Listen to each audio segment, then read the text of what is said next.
I love that. Yes. And then we're going to go to Facebook Live.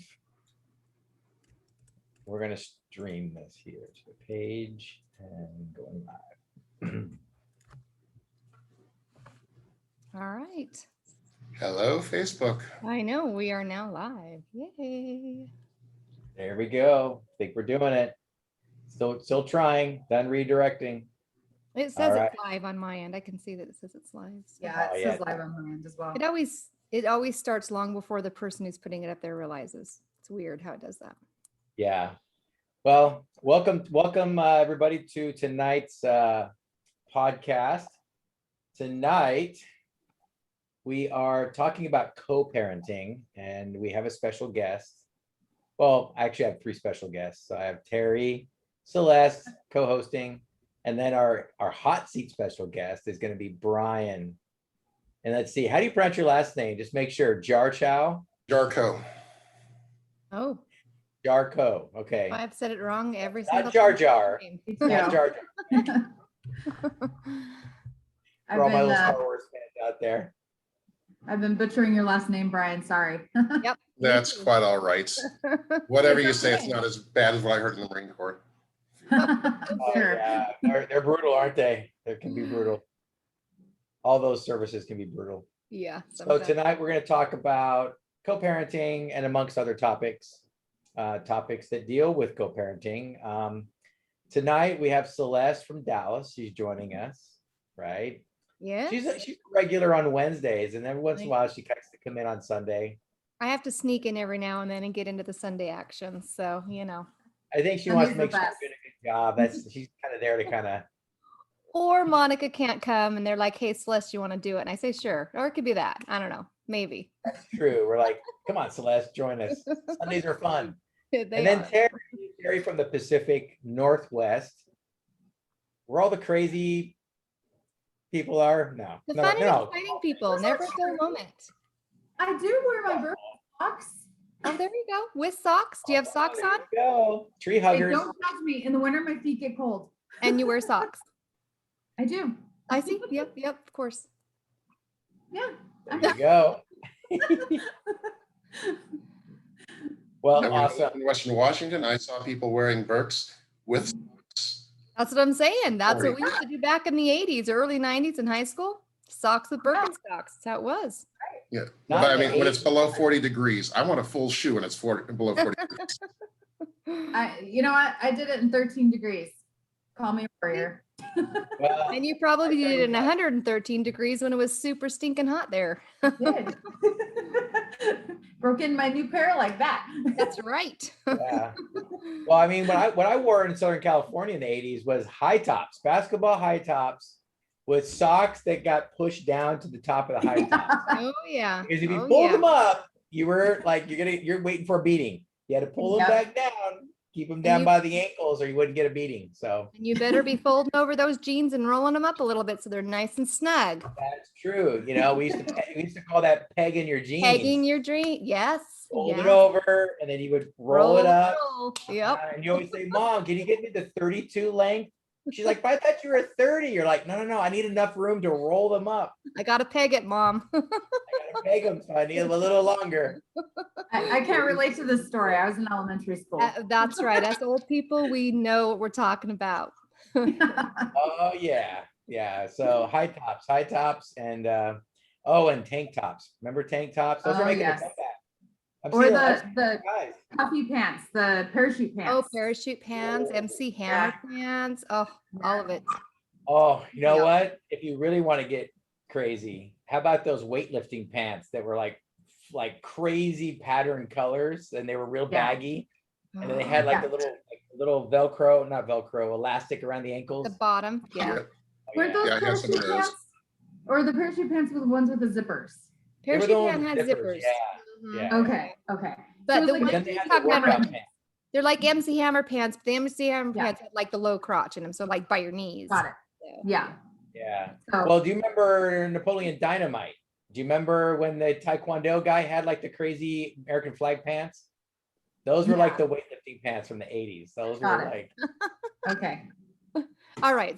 Total side note. That was just like a fashion show to start our. Sorry, yeah, we get You're lost track sometimes, but that's okay. We're having fun. We're having missing. I'm sure Brian wore all that stuff. I never wore MC Hammer pants, but everything else. And jellies. He probably wore jellies too. Did you couldn't ever have a mullet though, Brian? Thankfully, no. Oh, good. Oh yeah, I rocked the mullet. I had business in the front, party in the back mullet. It was awesome. Okay, Brian had the rat tail. I bet Brian had the rat. Yes. Nope. Rat tail. No rat tail. Okay, then you had where they like cropped the side and it stuck up and then it was like laying flat like over on the side. The little I never did that either. Oh my god. I know Brian did frosted tips. Did you frost your Totally. Well, maybe I shouldn't go there. He's like, no, but I will now. I know he's like, that is that cool again? We're doing it. We'll get some frosted tips. It was like Top Gun. I think Val Kilmer's character had like frosted tips, didn't he? He was kind of like a spiky haircut with frosted tips. Yeah, I actually liked that a lot. I was really into that. Next time I have Linda Groneman do my hair, I'll get the tips frosted. That's right. Frosted All the girls tips. will start swooning. They'll be like, look at his hair. It's hot. I like that. Exactly. Well, back to Brian then and his frosted tips, Brian. So welcome to the hot seat. Thank you. This is going to be a fun night. So tell us a little about yourself. I mean, we've seen you in the podcast in the audience, but now we got you in the hot seat. We want to get to know you a little bit. So, where'd you grow up? You've been a lifelong member, you convert? I'm originally from New Orleans. My dad was raised by extremely strict Lutheran parents. My mother was raised Southern Baptist. And when I was 5 years old, we briefly moved to Illinois before moving out to Southern California, Thousand Oaks. That's where I grew up. Oh, it's from Camarillo. Come on. Okay. My first flight lessons were at Camarillo Airport. Oh, yeah, Camarillo. Yeah, and then more years ago than I want to think about, one year on December 24th, I enlisted in the Marine Corps into a reserve unit. On January 28th, I met the missionaries. On February 28th, I was baptized. Wow. On March 3rd, I received my patriarchal, or May 3rd, I received my patriarchal blessing. On June 7th, I was ordained an elder, and June 8th, I went to boot camp. Oh, That was a really interesting few months there. And it's just really perfect how things worked out, because this is not an easy church to belong to. And without what I gained from boot camp, I don't know that I would have been able to stick around. And boot camp is not easy. no. The power of prayer, I don't know how well I would have done. To me, it still fascinates me just how much stronger my testimony grew in boot camp. Oh yeah, Awesome. I can totally see how you would need that in boot camp, because I mean, not just the fact that there's so many different types of people from different walks of life coming into boot camp with you, but the fact that you're struggling through a lot of stuff. I mean, mental, physical. Yeah, I can see why the power of prayer would definitely be there for you. Well, it couldn't hurt, right? Like I've never been to boot camp, but I hear that it's just like hard, very, very difficult, and takes every ounce of energy emotionally, mentally, physically. And so, yeah, to have the Lord on your side to help you through that, I mean, that's awesome. I think that he can help you realize like you can do hard things, right? I know that's a phrase that we currently use right now, but I'm sure he was right there beside you saying, you can do it, Brian. So that's awesome. Yeah, I grew up hiking the mountains and hills in Southern California, so I had really good lower body strength. One of the more difficult things that we did was going up a very steep mountain on Camp Pendleton called Mount Mother. And when we got up to the top, we found out that was it. I'm like, that's all? Whereas everybody else was dying. But I was never very strong in lower body strength. And it wasn't until my very last time on the confidence course that I made it all the way up to the top of the rope climb. And I felt like the king of the world at that point. Wait, We know the rope climb. Go ahead. what year were you at Camp Pendleton? 87 to 88 when I went on my mission, and then 90 to 91. Interesting. So I have an adopted brother that he was at Camp Pendleton the same time you were. Okay. Yeah. A really big base. Yeah, I know. I've been through there. Yeah, they so the rope climb actually is did you use your feet to do the rope climb, or was it all upper body? Both. Okay, yeah, because I climb ropes, but I do it with my feet. Mm-hmm. I don't use well, I have to pull with my arms, but then I get my feet set and then I stand up with my legs because it's a 20 I'll tell you, foot. so that's not easy. I was a gymnast, and we used to have to climb, but we used to have to keep a pike. If you don't know what a pike is, you keep your legs straight the entire time. You have to climb, and yeah, it's not easy at all. I struggle a lot. So back in my day during elementary school gym class, you had to climb the rope, and I don't think my feet ever really came off the ground. Like I never made it up the top. I never made it halfway. I never made it at all, but I would try, but it was pretty pathetic. So we had to climb the rope when I was in school too, but there was a knot every foot or foot and a half. Oh, there were knots. There were knots. I still couldn't do it. I did not have the ability to climb a rope. I'm convinced of that. So just hopefully I don't have to save myself by climbing a rope ever, because I will die. Yeah, and then after I came back from boot camp, my intention when I enlisted was to be in the reserves while going to college. Initially, I wanted to just be active duty, but to appease my mother, I went reserve to go to college right away. Then I wanted to become a commissioned officer, but a few months after my training, I was just getting a ton of pressure from church members to go serve a mission.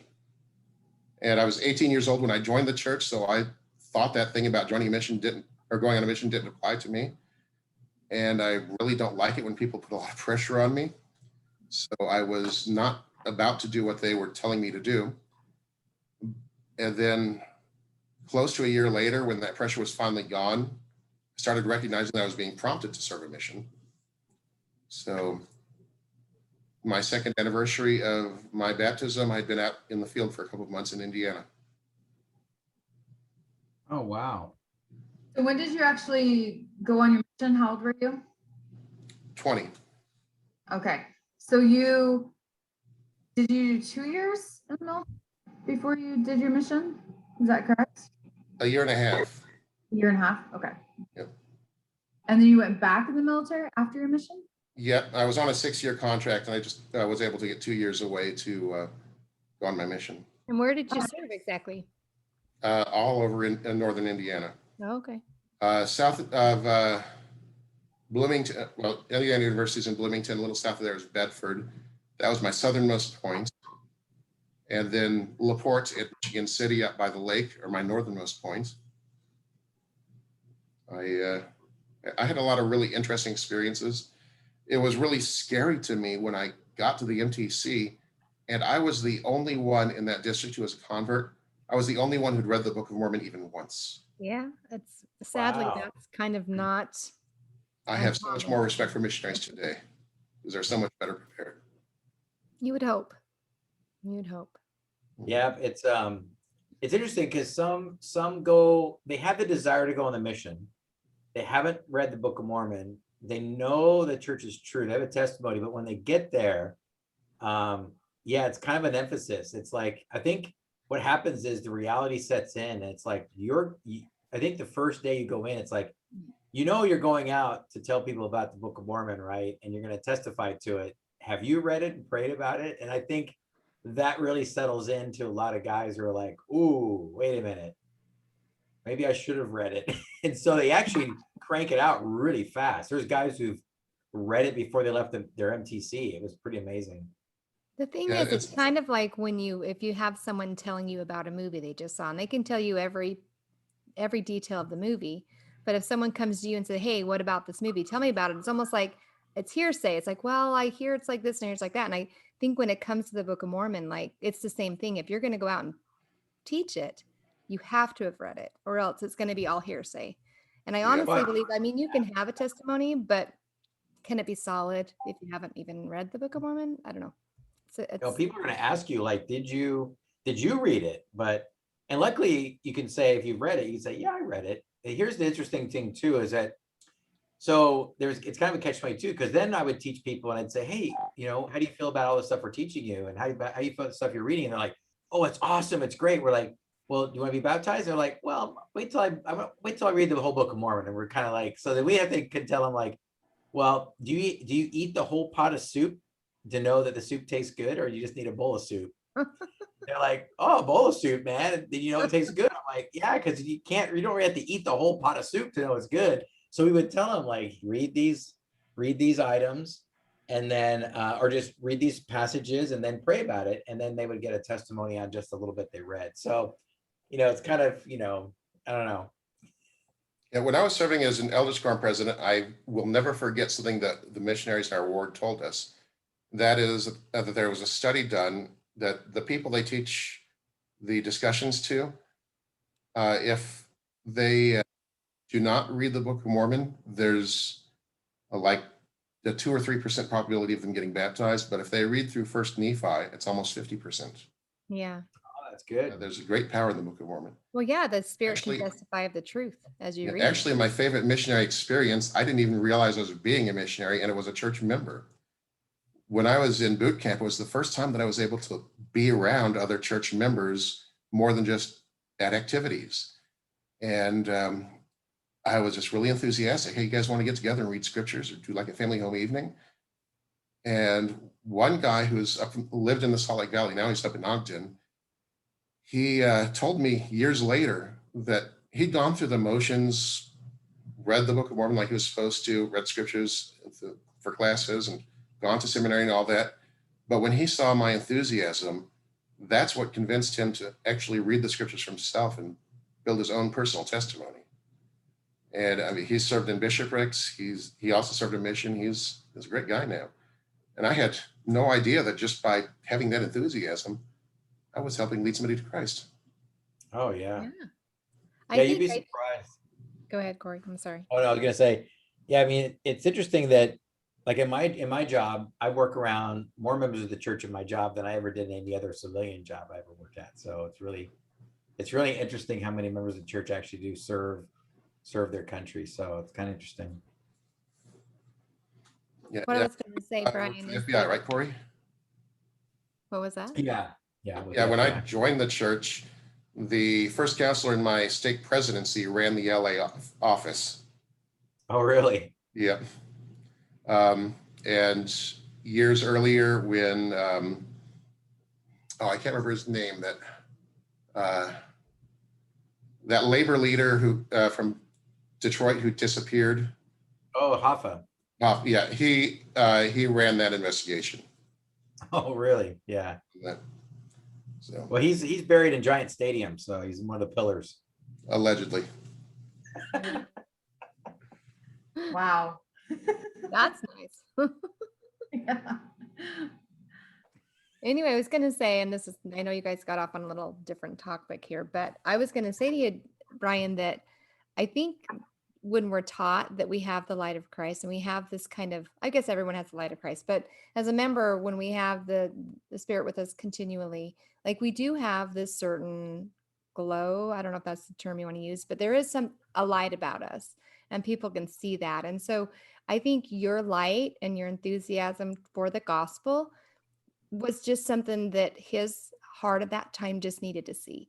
And I think that it's important to realize that as members, a lot of times when we're sharing the gospel, it's not through written word or even verbal, like we're just living and making choices and acting, and people can see that and they can gain a testimony of the gospel just through our actions. So yeah, good for you.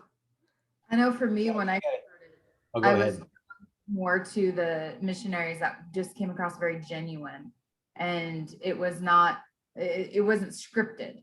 The very scripted missionaries that had their little cards and their little, sayings and everything else. They just lost my interest. It's like, give me real life scenarios.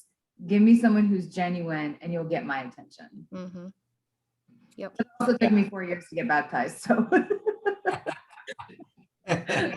I think it's good that the church kind of does that a little more now. It's more of like free flowing, but you have to come more prepared, right? If you don't have your flashcards and memorizing your, what you got to say, you have to know the gospel. You have to be prepared to share it. So, yeah. But when the missionaries first knocked on my door, they left me a copy of the Book of Mormon with some marked passages and asked me to read it.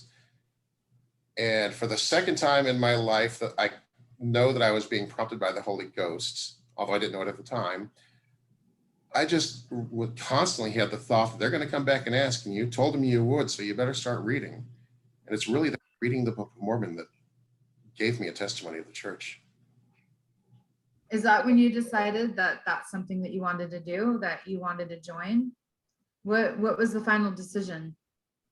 Well, when they mentioned baptism, they asked me. I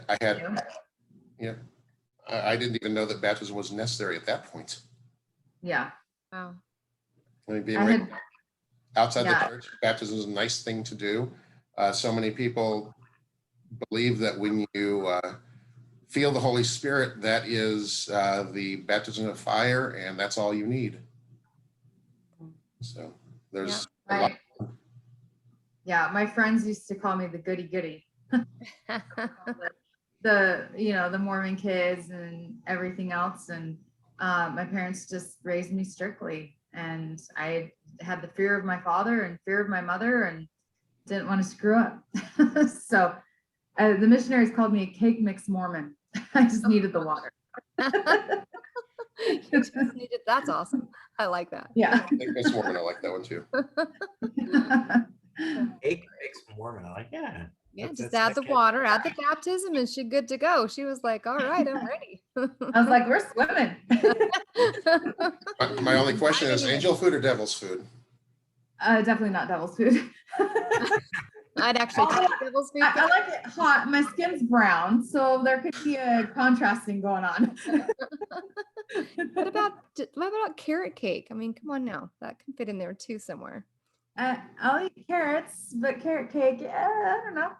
It helps your vision. You can see more clear. No, it doesn't. My contacts that I put in help my vision.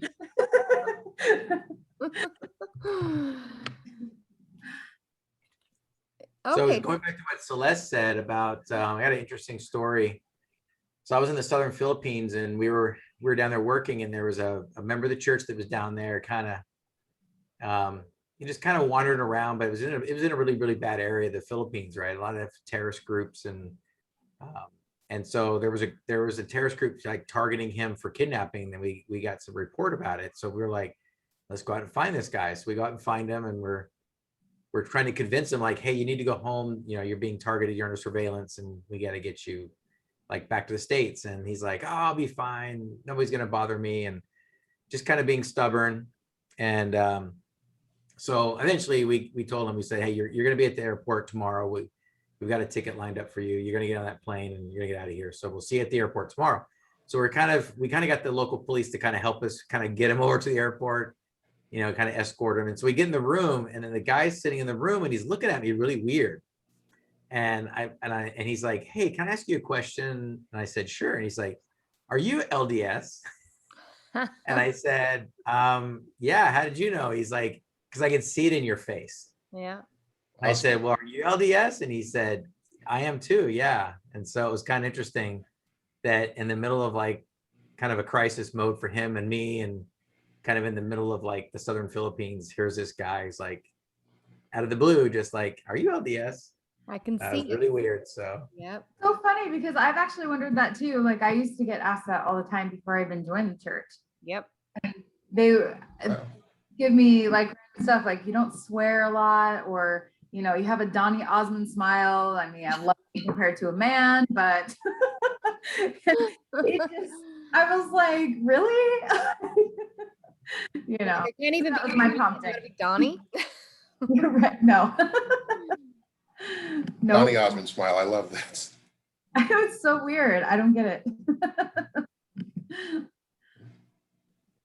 anyhow, a few months after my mission, right after I got home from my mission, I was amazed at the amount of pressure I had to get married, and seeing everything that the missionaries that I was serving with were getting from the home support they were getting. I mean, my parents were happy to show love by spending money, which has never really excited me. But these people, they were getting so many letters from so many family members. They were getting homemade stuff. I remember one of my missionaries was just as happy as could be when he was given some apple butter, because that was his mother's, to him, that was his mother's way of showing love. And so I really wanted to be in a family like that. And when I got home, I had all that pressure on top of my own desire to get married. And people were saying to just find a good person. And the definition of a good person seemed to be somebody who's female, has a pulse, and can get recommend. Oh my gosh. There was absolutely nothing about finding somebody who's right for you. And that's led me into a very long, very difficult marriage. I did get 2 kids out of it, and much better sense of humor, a lot more compassion for others. How long were you married, Brian? 25 years. Same here. I was served like about a week before that 25th anniversary. Mine was about a month, actually 2 months before the 25th. So yeah, it's crazy, huh? Who would have thought? Like, I would never have thought after 25 years it can come to that. But as you said, like in your scenario, like maybe it just wasn't the right person to begin with, right? I don't know. Definitely not the right person to begin with. I've seen 3 different counselors since the separation and divorce. I was living in Washington State at the time, and my bishop started sending me to see a counselor with LDS Family Services. And very quickly after she started asking questions about my ex, she asked, "Have you ever heard of borderline personality disorder?"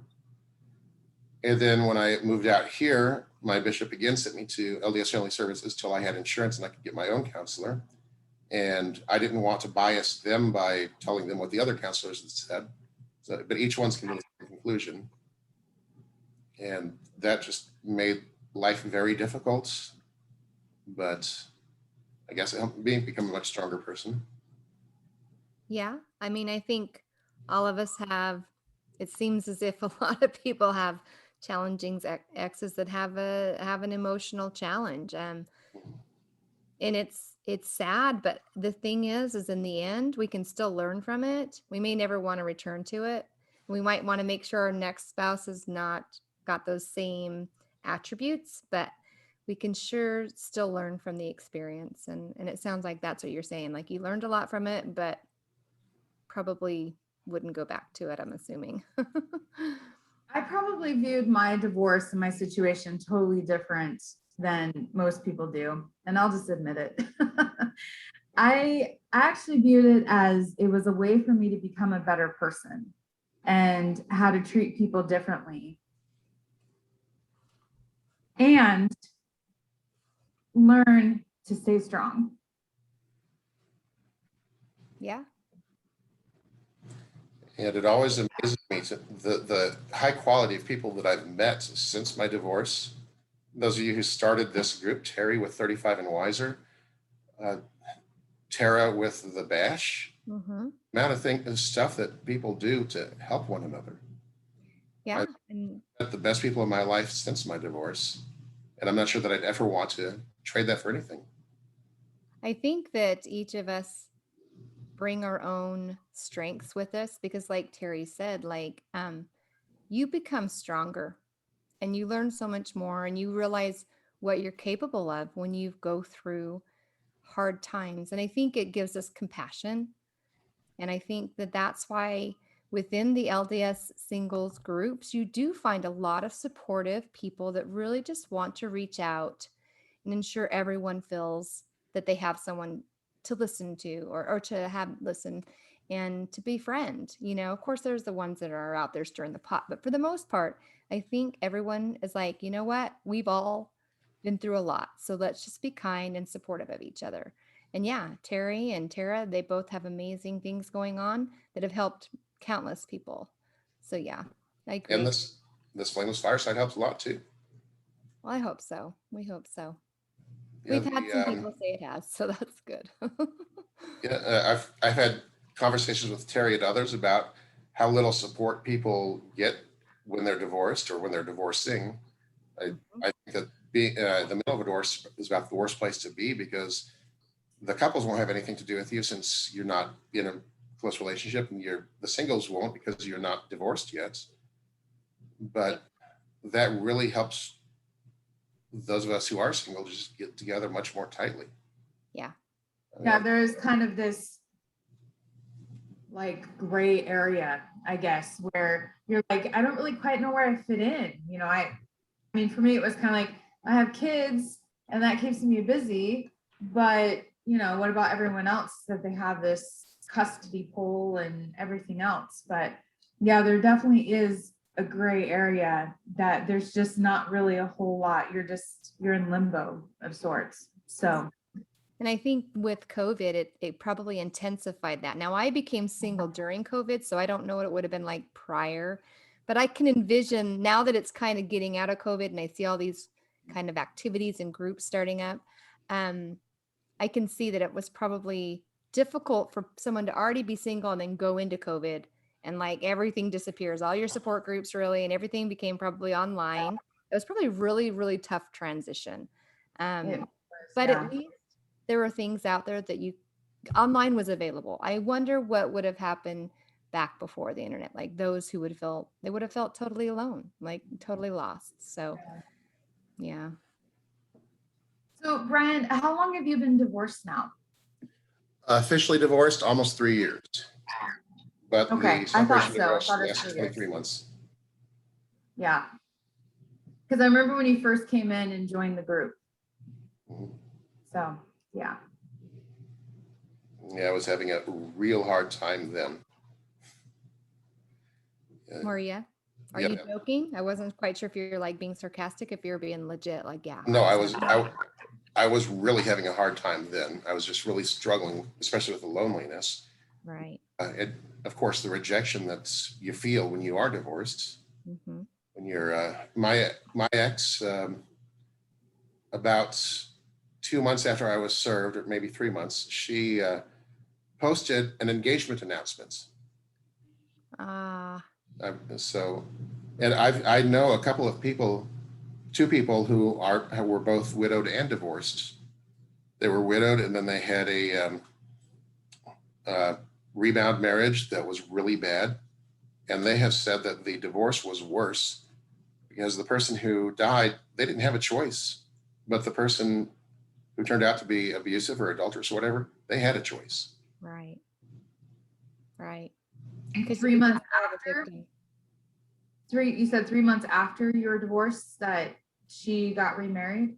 And 3 months after filing, she got engaged. She was engaged. Okay. The divorce was finalized. She got married. Okay. Is she still married? As far as I know. Oh. I don't really pay any attention to her anymore. My children are now adults. So. Okay, so yeah, right. So your children, were they minors when y'all went through the divorce and now they're adults, or how does that work? Our son was. They're 8 years apart, and my son was just starting high school when it started. So his mother went down to visit her mother in California, and then she found this great school that she wanted to show him.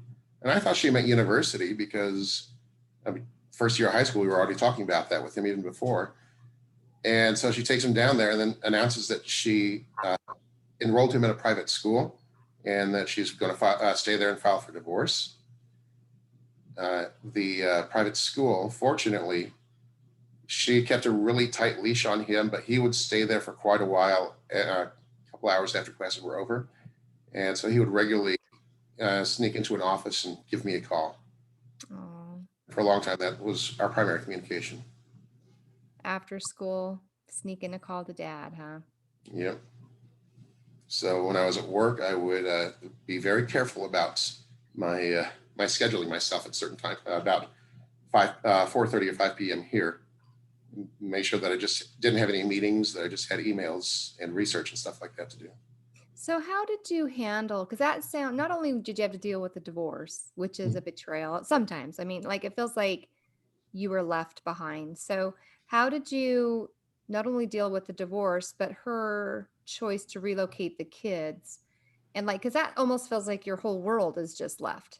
So how were you able to manage that? I know you just said when you joined Terry's group that you were really struggling, but I don't even know how I would have been able to even join a group. That would have been really tough for me. So how did you manage that? Unhealthy coping mechanisms. Oh, Addictions are really good at helping. hey, I don't recommend it, but got to do what you got to do, I guess. I don't know. yeah, I really withdrew into quite a bit of depression there, and it wasn't until years later that I realized just how depressed I was. I mean, it was really hard for me to go to a family ward and see all these people who aren't alone. So I always sit in like the first or second row where I'm not going to stare at an ocean of people who aren't alone. And nobody else wants to sit up front, so nobody's sitting anywhere near me. And now I can recognize that it's just because people didn't want to sit up front, but that really boosted the feeling of isolation that I had. But I did have 2 or 3 friends that were really, really supportive, gave me a lot of time. One of them is an over-the-road truck driver. I actually got to know him when I lived in Washington State. Then he moved out here, and he had a job that has him driving out to Oregon and Washington every week. So before I moved out to Utah, he would drop by literally every week and spend a night. That helps tremendous. Yeah, it's tough. I mean, that's you're lucky in a sense that you didn't have very young children, especially with the borderline, because borderlines they have no filter and no level, and there is nothing there is no border or boundary they will not cross. They will accuse men of sexually molesting their children. They will convince their children that they were touched inappropriately. They are vicious when it comes to young children because they can manipulate you. They can manipulate the courts.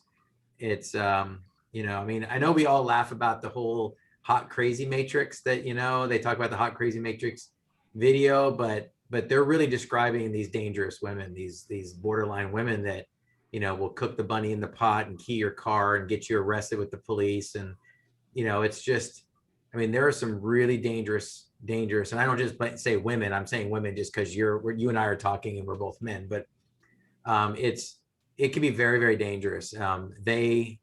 Their power, where borderline men, their power lies with their physicalities, and they're more abusive, and they put hands on women and they yell and scream.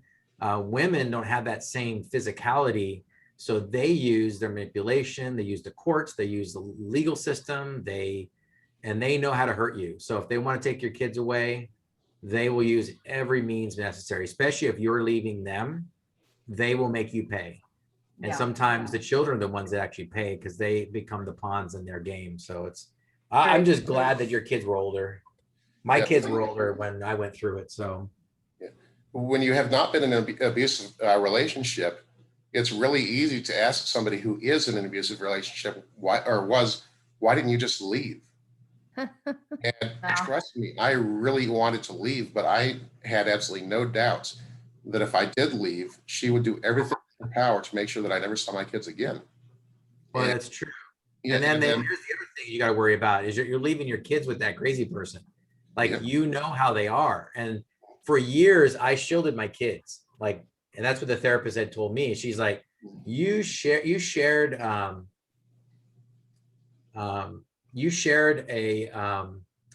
house where when she would go off the rocker and start going through her like anger fits, that I would step in. And if it was the kids that triggered it, I stepped in. I'll let me discipline them, and I would yell at the kids and take them to their room and do the disciplining and let her kind of just calm down. So they didn't really have to deal with soothing their mom and calming their mom down and, and having to deal with her her mood swings from like, hey, I'm really happy and love you, and then the next week, you know, you're the worst kids in the world. Like, they didn't have to go through that, but I knew if I left her, that they would be stuck trying to deal with all her stuff, like calming her down and, you know, walking on eggshells and all the stuff that I suffered. They would have been just totally messed up. So, I mean, good on you that you stayed. I stayed for the same reasons. I'm like, she's going to date like 25 guys because they're all going to figure out she's crazy. They're going to dump her. The boys are going to be around 25 different dad candidates. And, you know, she's not going to want me to see the kids. It was going to be a mess. And so I'm glad I stayed, but it was rough on me too. So Hey, go ahead, Terry. I was in a different situation because my ex was actually clinically diagnosed with borderline personality disorder and psychotic tendencies. So my situation was a little bit different. I left, but I was able to have the kids, and I literally left the state. And I will never forget going into the airport. I had both of my kids with me, and the police showed up, and they were like, "Are you kidnapping your children?" Oh my gosh. Absolutely not. I had everything with me, court papers, everything saying that I could take the kids. And that's just how they are, but you have to learn how to play that game. Yeah. And I don't know, I still don't know how I did it, was able to keep my calm and keep my cool, but I did. And even a week after I arrived into my destination, I still was getting phone calls from the police just saying, okay, you have the children. What's your plan? You're coming back? Are you? And I was like, no, I'm living here. And these are the court papers. So yeah, it can be very vindictive and it can be very hard. But I'll tell you, I learned that I can stay very calm in the craziest situations. I think that was the biggest challenge, you know. Well, And my he adult had sons younger now are kids. dealing with her. Like, they're having to deal with her, and the good thing is they don't live with her. My youngest son was living with her, and he literally drove her crazy. I mean, she literally drove him crazy. Like, Yeah. he was depressed, he was sad, I'm like, what is going on? And, you know, she could, everything that she did things to him, like, he had a dog that he just adored and loved, and they were boozing buddies, and then she made him get rid of the dog, and like that broke him. She's like, that dog's messy, you know, you're not take care of the dog, and it was just a bunch of made up stuff, right? Typical borderline crap. And so he got rid of the dog, and that just broke him, and he was depressed and sad, and I had to fly out and help him. And then I got him moved in with his brother. They're living in an apartment together, and just getting him away from her. I had to get him into therapy, and he had to talk to a therapist, you know, luckily. And he worked out the stuff with the therapist, and he's not depressed anymore. He's back to his old self, but he took he took a year away from her. He did not go visit her. He talked to her on the phone, and he was cordial, but he did not visit her. And he's just now starting to visit her again, but he just does it in small doses, goes and sees her, and then he leaves. You know, he doesn't hang out with her too long. So, but man, she about broke him too. And he was in his 20s. But just being out of the same household, he didn't know how to deal with it. Yeah. So Before my son turned 18, his mother tried taking him to Lake Tahoe on a vacation. And I know the reason for that is to isolate him. He refused to go. They didn't go. And just a couple days after he turned 18, he moved out. And he's gone no contact with her since then. How old are your kids again, Brian? My son is 19 now. His sister is 27. Okay. And how old were they when you guys separated? You said 3 years ago? 5 years ago, 48. Oh, 5 years ago? I Sorry, had to I do the thought math. it's all right. I did the math in my head. You're good. Yeah, and I remember this thing that happened fairly early on. My ex was with the guy that she left me for. I don't remember if it was before or after they got engaged, but she went over to her mother's house with him. Our daughter was there, and they got into a really big fight. And like Corey said, there was nobody in the middle to stop that. Right. And to take it away from her. And my daughter ended up just going no contact with both of us. She blames me as much as her mother over that. So that's been really hard. My son, fortunately, I very quickly figured out the first lesson of co-parenting, and that is to never say anything negative about the ex. With him, every time that we spoke, every time we emailed, I would just focus on how he is doing and what he's doing. And his mother was constantly trying to paint me as a negative person. After she got remarried, she was pushing him to get his last name legally changed to her new last name. But thankfully, we were developing a relationship through those secret phone calls and through emails that allowed for that to not happen. Yeah, that's sad. That's Yeah, super sad. And the thing is, she had access to his Gmail. She had access to his school email, but she didn't know that he created a second Gmail address. well, you Wow. got to do what you got to do. I'm a product of a divorce. So my parents went through a divorce when I was young. And I can account for the fact that, yeah, a lot of times if there's a lot of bitterness or if there's emotional struggles on either side, the kids take the brunt of it. Like they're used to get back at the other spouse or the other parent. And that's such a challenge. So it sounds like besides me and Terry, like y'all had older kids when you divorced, so you didn't have to deal with like what Corey was saying, where they try to manipulate the children and twist them to believe their thoughts. But what if you're not? Like, I mean, my ex doesn't do that, but it is a challenge to have these two now different lifestyles, two different now sets of house rules and what's acceptable, what's not. Like it because now our lives are just so different. You know, he took a different path than what I have, that I'm on. And so how is it that you balance this co-parenting when it's like we're just so different now, where we were one, we had all the same kind of beliefs, and now we're just not? Like I find myself struggling all the time as to, I have no control what's going on the other end. I really don't. I don't want to stir the pot, so I don't like get upset and tell him whatever. Like I just try to be like, I want to let him be him and I'm going to be me, but I worry about my kids. So it's like I'm trying to be a good co-parent. I'm trying to be, amicable and just think of them first, but it's so difficult because I can see the differences hurting my kids and they feel confused and they're not sure where they want to stand in all of it. It's really tough. It is very, very hard. And for me, my dad was never religious. My mother rarely attended church, but she did profess a strong religious belief. However, she really turned away from that when she was divorced. And I think that one very important thing there is to never compromise your beliefs. It's so easy to do that. It's so easy to see that your ex is trying to lead the kids away from the church, and maybe things will be better if you're not quite so churchy. But without trying to be overbearing or anything, just being who you are, living life as you do, not mentioning the ex, just trying to teach what's right. And there was two missionaries on my mission who ended up getting married afterwards. And then many years later, the wife had been a stay-at-home mother the entire time. They still had, I think, 3 kids at home.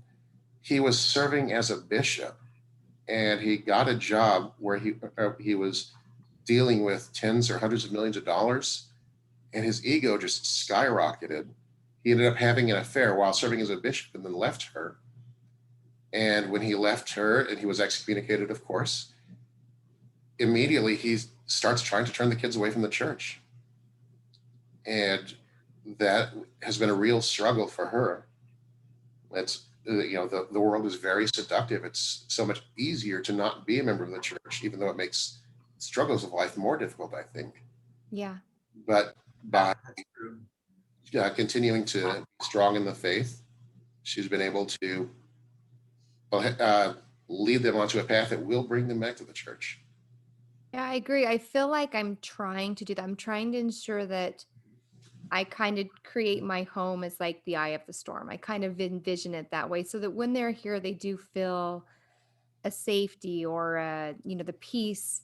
But it's just so hard in my scenario, and I don't want to give details, but it's almost like I don't want to like talk negatively or put a bad shadow or light on their dad. He loves them and they love him, and they need to have that close bond.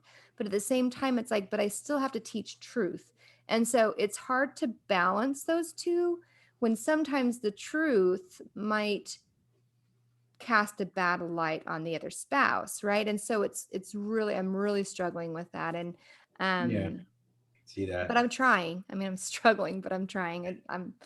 I would love any suggestions in the chat or anything that y'all might be doing, because I still got many years of this to go. So I was Well- kind of in the same Oh, go ahead. situation, Celeste. My kids were actually quite young when they would go to their dad, and I always had to say, okay, you're at mom's house now, and you have different rules. My rules were strict compared to their dad. Their dad would just say, I don't want to discipline them because you'll throw me in jail. I mean, that was his excuse. And I just said, these are my rules. And, just remember them when you walk through the door. These are mom's rules. But I always made sure to have that balance. I would never talk about their dad in a bad light and his choices and his decisions, but I would let them come to me and vent to me. And then I would ask them follow-up questions like, well, how did that make you feel when that happened? What are your thoughts on that? And what are things that you're thinking about it? And they were really honest with me, and they would just tell me, that they'd be like, I don't like it, or I don't necessarily think that that's the right thing. And I would just say, well, as long as you know that and just understand that he's still your dad, and you don't have to accept that choice, but you can make different ones later when you're older. So, I always ask them, how was your weekend with your dad? How was your time with your dad? What did you do? What was the quality time? Because I wanted them to focus on the positives and not the negatives associated with their dad. So yeah, that's the hardest part, because you don't want to make and even though your ex probably said all kinds of horrible things about you to your kids, before I was divorced, my kids were told that I was cheating on her when I wasn't. She had no proof. She said, I have no proof, but I have a woman's instinct, and a woman's instinct always knows. That was what she would tell them. oh If my that God. didn't work, she would tell them that the spirit was telling her. She's like, Heavenly Father's telling me that your dad is cheating on me. He won't admit it. He won't be honest about it. And then she would just fill their heads full of that. And both my boys, when the truth came out about her having the affairs, and they asked me, I'm like, I told you I'm not cheating on your mom. I never cheated on your mom ever. She's like, some of the boys were like, they felt so guilty because they believed their mother. That's the problem. That is the biggest problem and the biggest tragedy for our children, is how do you let the problem parent do that kind of crap to your kids? Yeah. And then Without bad mouthing them, right? You could have told your kids, hey, she's lying to you. But then they're like, oh, you're calling my mom a liar? right. I mean, and so it's hard. It's a balance, and it's so hard. I I struggled all those years. Yeah, whenever my kids would come home and tell me, similar things or things like that, they'd ask me, I would literally ask them, what do you believe? What have you seen with your own eyes, and what do you believe? Do you believe that I did that? Because if you do, let's look at the facts. Right. And I would show them the facts, because my kids, they just needed to see, more of the paper trail. And so I would do that within reason, of course, with their age group. But it's hard because, the kids want to believe both parents, but at the same time, they're also developing their own opinions. I had an experience with my son a little over a year after the divorce. My ex had been doing everything she could to keep us apart. And then one day she just sends me an email saying that she's going to be traveling, so I have to watch our son. Like, that's hard for me. And when I picked him up, at first he was nice, but then very quickly, everything that I said, everything I did, even the people I was spending time with, were just proof to him that I have no self-esteem and I have no confidence. And he was awful to be around for several days, to the point where I was almost sorry that he was here. And then there was somebody that I'd been developing a relationship with at the time. Didn't work out, but at one point in time, he asked me a question about Brexit, and she lived in Scotland. I said, well, let's give her a call. And afterwards, he told me with a lot of reluctance that he needs to give me a compliment. And he said, when you're talking with Eileen, you sound really confident. And after that, his entire demeanor towards me changed. I was somebody that he went to vent about his mother mostly. But after that, he started becoming a friend, or seeing me as a friend and a father, and not just somebody to vent to. I think sometimes too, the kids have to develop trust and knowing that you're not going to go to the other parent and tell them exactly what they said. And I know my kids would do that all the time. They just had to develop that trust, knowing that I'm not going to go to their dad and say something. And so when they would come to me and share a concern with me, I would ask them, do you care if I discuss this with your father? And if you do, what's your reason? And they were very open and honest with me. And most people have seen the relationship that I have with my kids. It's no secret. We are super close, but it's because that trust.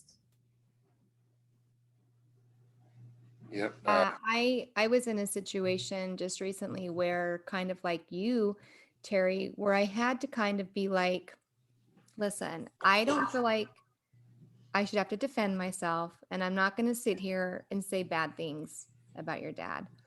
But what I did say to them, I'm like, but you're smart, and I will answer any question you bring to me. I'm not going to lie to you. I'll give you straightforward answers, but I'm not going to sit here and just badmouth and just try to defend myself, because I don't feel like I should have to. And so I think that kind of put a little pressure off of them. They could come with me whenever they wanted, or come to me whenever they wanted to with a question. I would answer. And then it was up to them to decide on how they wanted to view whatever they were being told by their dad versus what I was telling them. And they could come up with their own decision.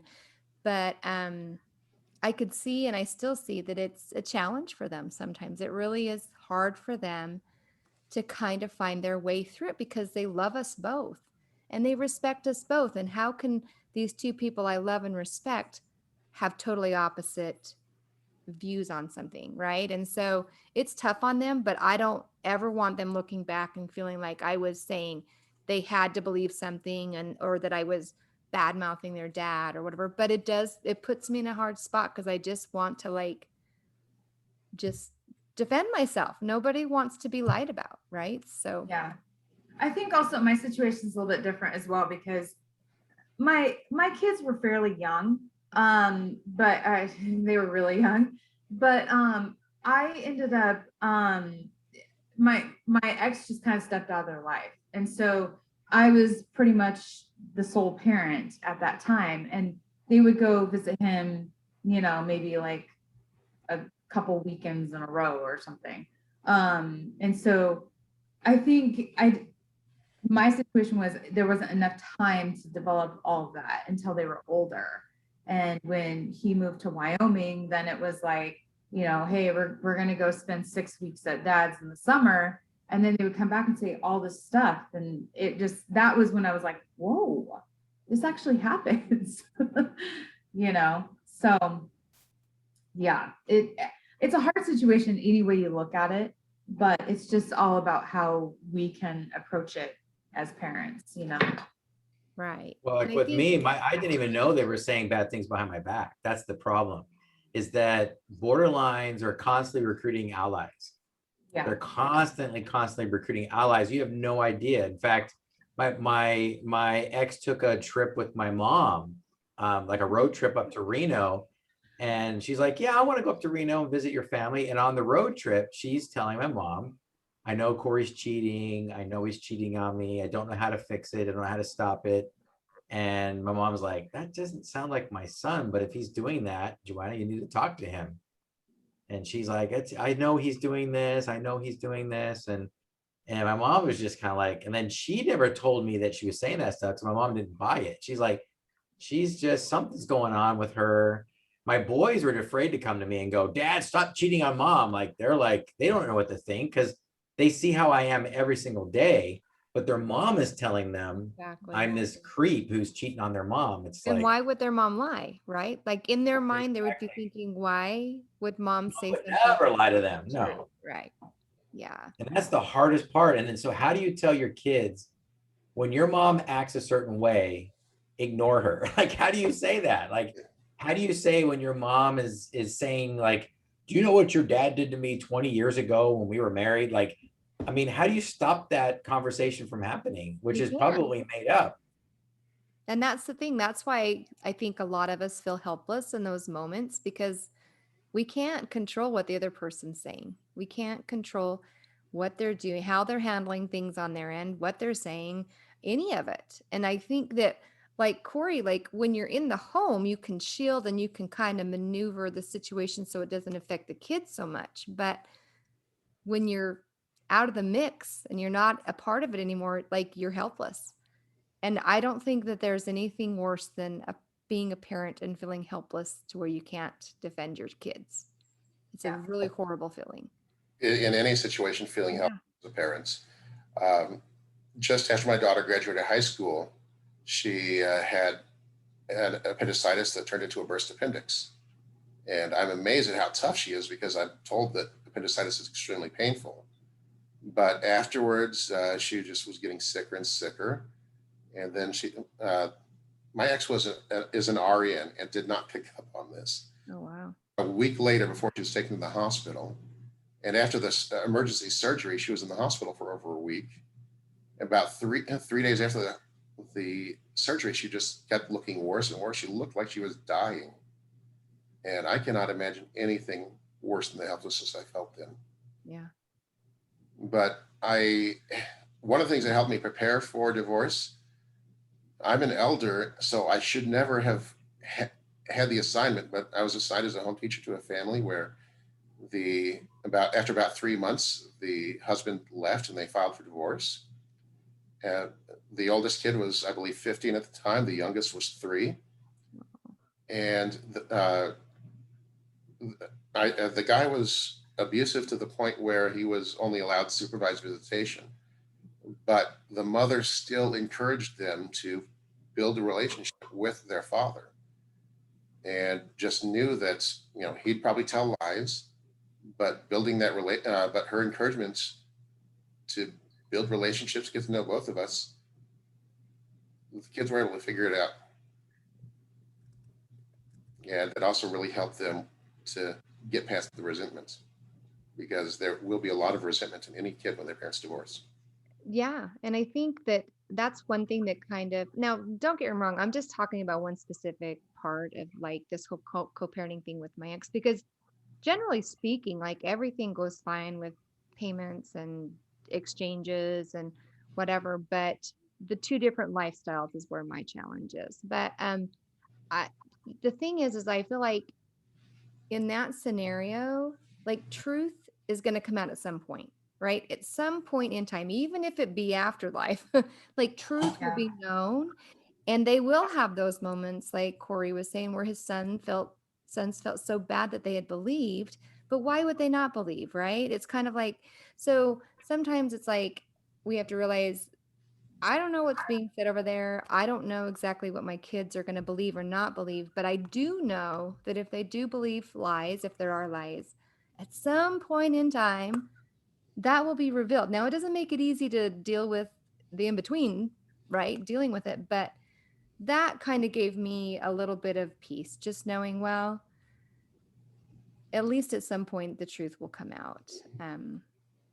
It's a small amount of comfort, but at least it's there. Yeah. And I really feel fortunate. My ex, at one point in time, my son complained to his bishop about her adultery, and after that, he just something bad happened that he would not tell me about, and he would not go to church again for a long time. But the people that I've known who've been in similar situations, just waiting for that truth to come out, waiting for helping them to learn. When my son was here visiting, I had mentioned to my bishop that he was coming and asked my bishop to drop by. When he comes over, I greet him by first name. Hey, Brendan, this is Edwin. And we were just talking for a while. Then my bishop started encouraging Brendan to come to join us in church. And Brendan asked him, what's his calling? And he said, I'm the bishop. Until then, Brendan had no idea. He was just so surprised this guy was not being all preachy. Yeah. He was willing to come to church with me. That was his first time coming to church.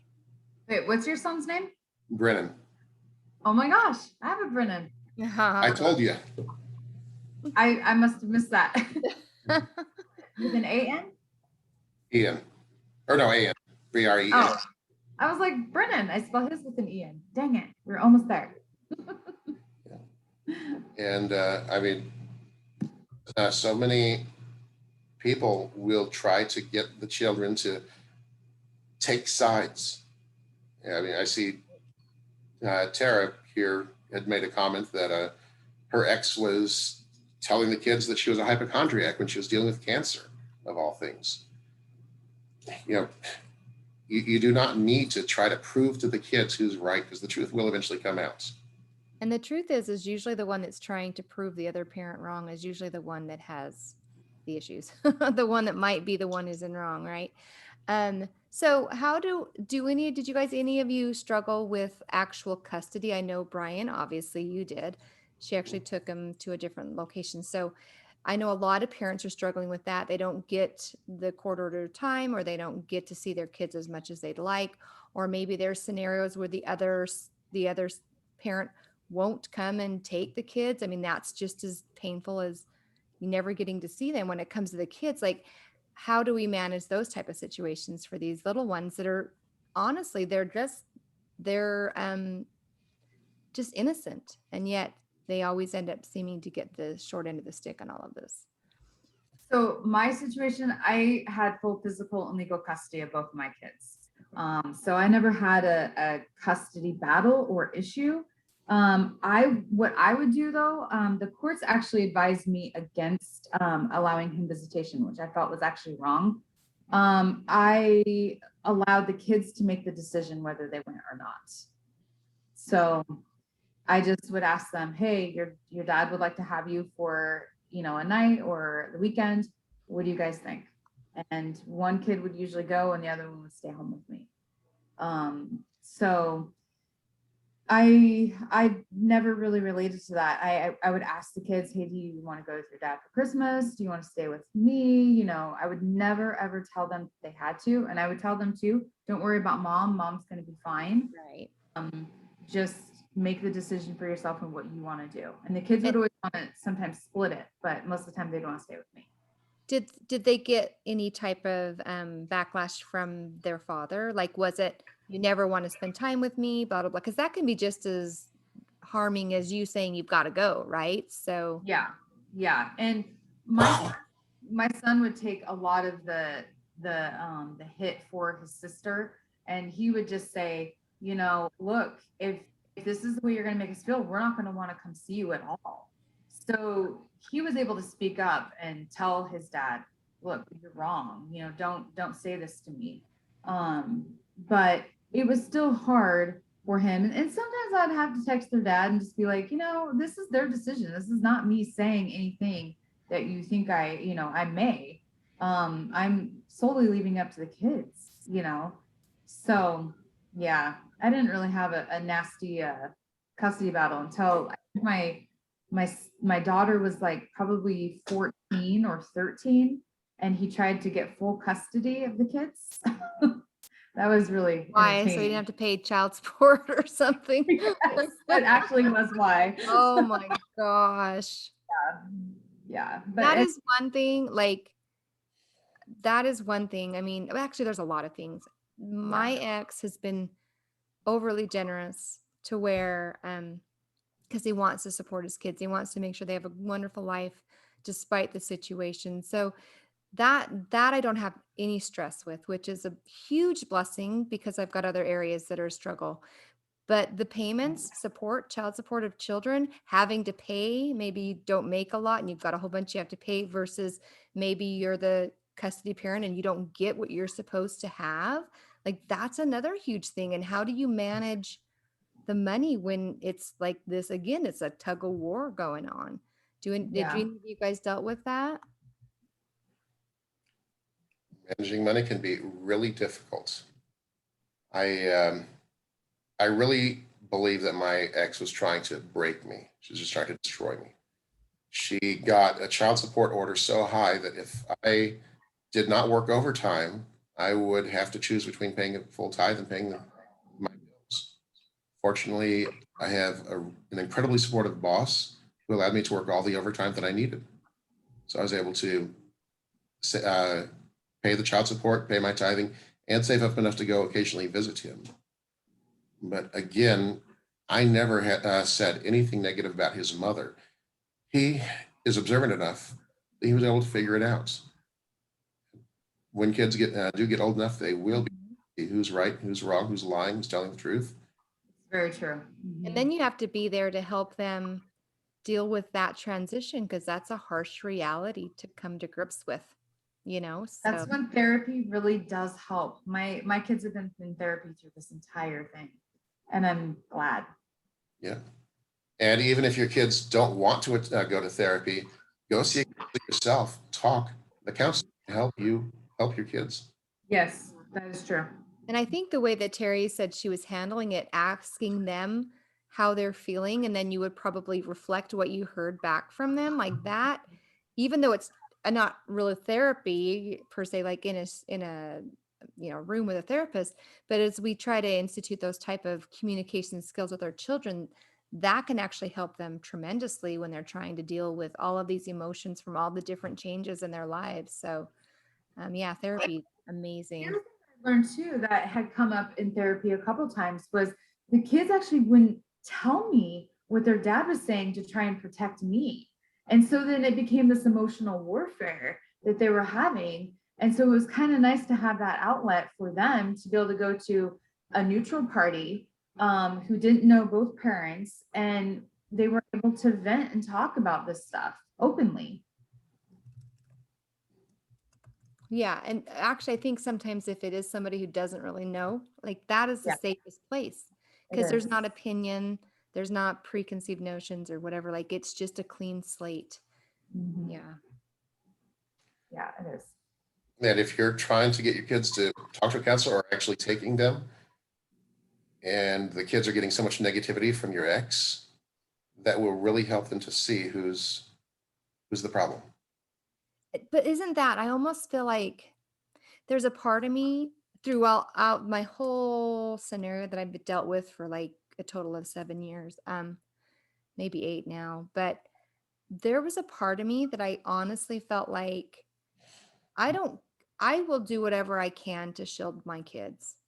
I don't care if everybody else on this earth believes every lie and thinks whatever of me. If I'm able to just protect my children, I'll do it. I will live a lie every single day if I have to, if it's going to make them feel better. That was where my mind frame was. I recognize now probably not the best because I need to be my best self to help them. But for a long time, I lived in that little bubble where I'm like, I am just going to take one for the team in general. Like, I'm like, I can do that. I can live my life unhappy or live my life in silence is what I opted to do. No one knew anything because I knew that that would benefit them.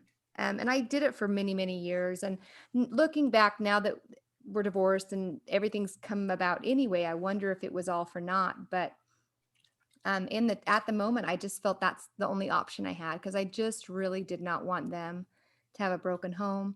I didn't want them to go through the custody battle that I had gone through and all the negative back and forth and being a pawn and stuff. And I just think I wish that as a child of a divorce, I wish that the parents, both parents, had at least the ability to at least just say, okay, let's put aside our bitterness. We know it's there. Let's put aside our anger. We know it's there. I don't like you. You don't like me, whatever. But what's best for them? Now, a lot of people can't do that, but I wish that would be the case, because I think divorce would be so much better for these children if we were able to at least be like, okay, I don't like you, but I know you love our kids and I love our kids. So let's figure this out. Much easier said than done, I know, but Unfortunately, like you said, too many people will not act like an adult and will not put the kids first. no, I think almost maybe emotionally they can't. I think kind of like maybe they can't get outside themselves and kind of take an outer look at what's going on. So looking back on it, I should have known that my divorce was going to go the way it did, just in the way that he would argue with me or fight with me. He would act like an absolute child. And I was thinking, what the heck? And it's just, looking back on it, that should have been a red flag for me, you know? But yeah, hindsight, right? I know. Isn't that always, darn it, that hindsight. I just need that before I get there. Yeah. So what advice can we give to people who find themselves challenged? Like, I mean, is there anything we can offer to maybe the people that have showed up to listen to this podcast to try to find some answers that would best work with someone who might be a little more challenging to deal with? You are not alone. That is the single most important thing people need to know. You're not alone. Everybody listening who's struggling because of your ex, the conversation here shows you you're not alone.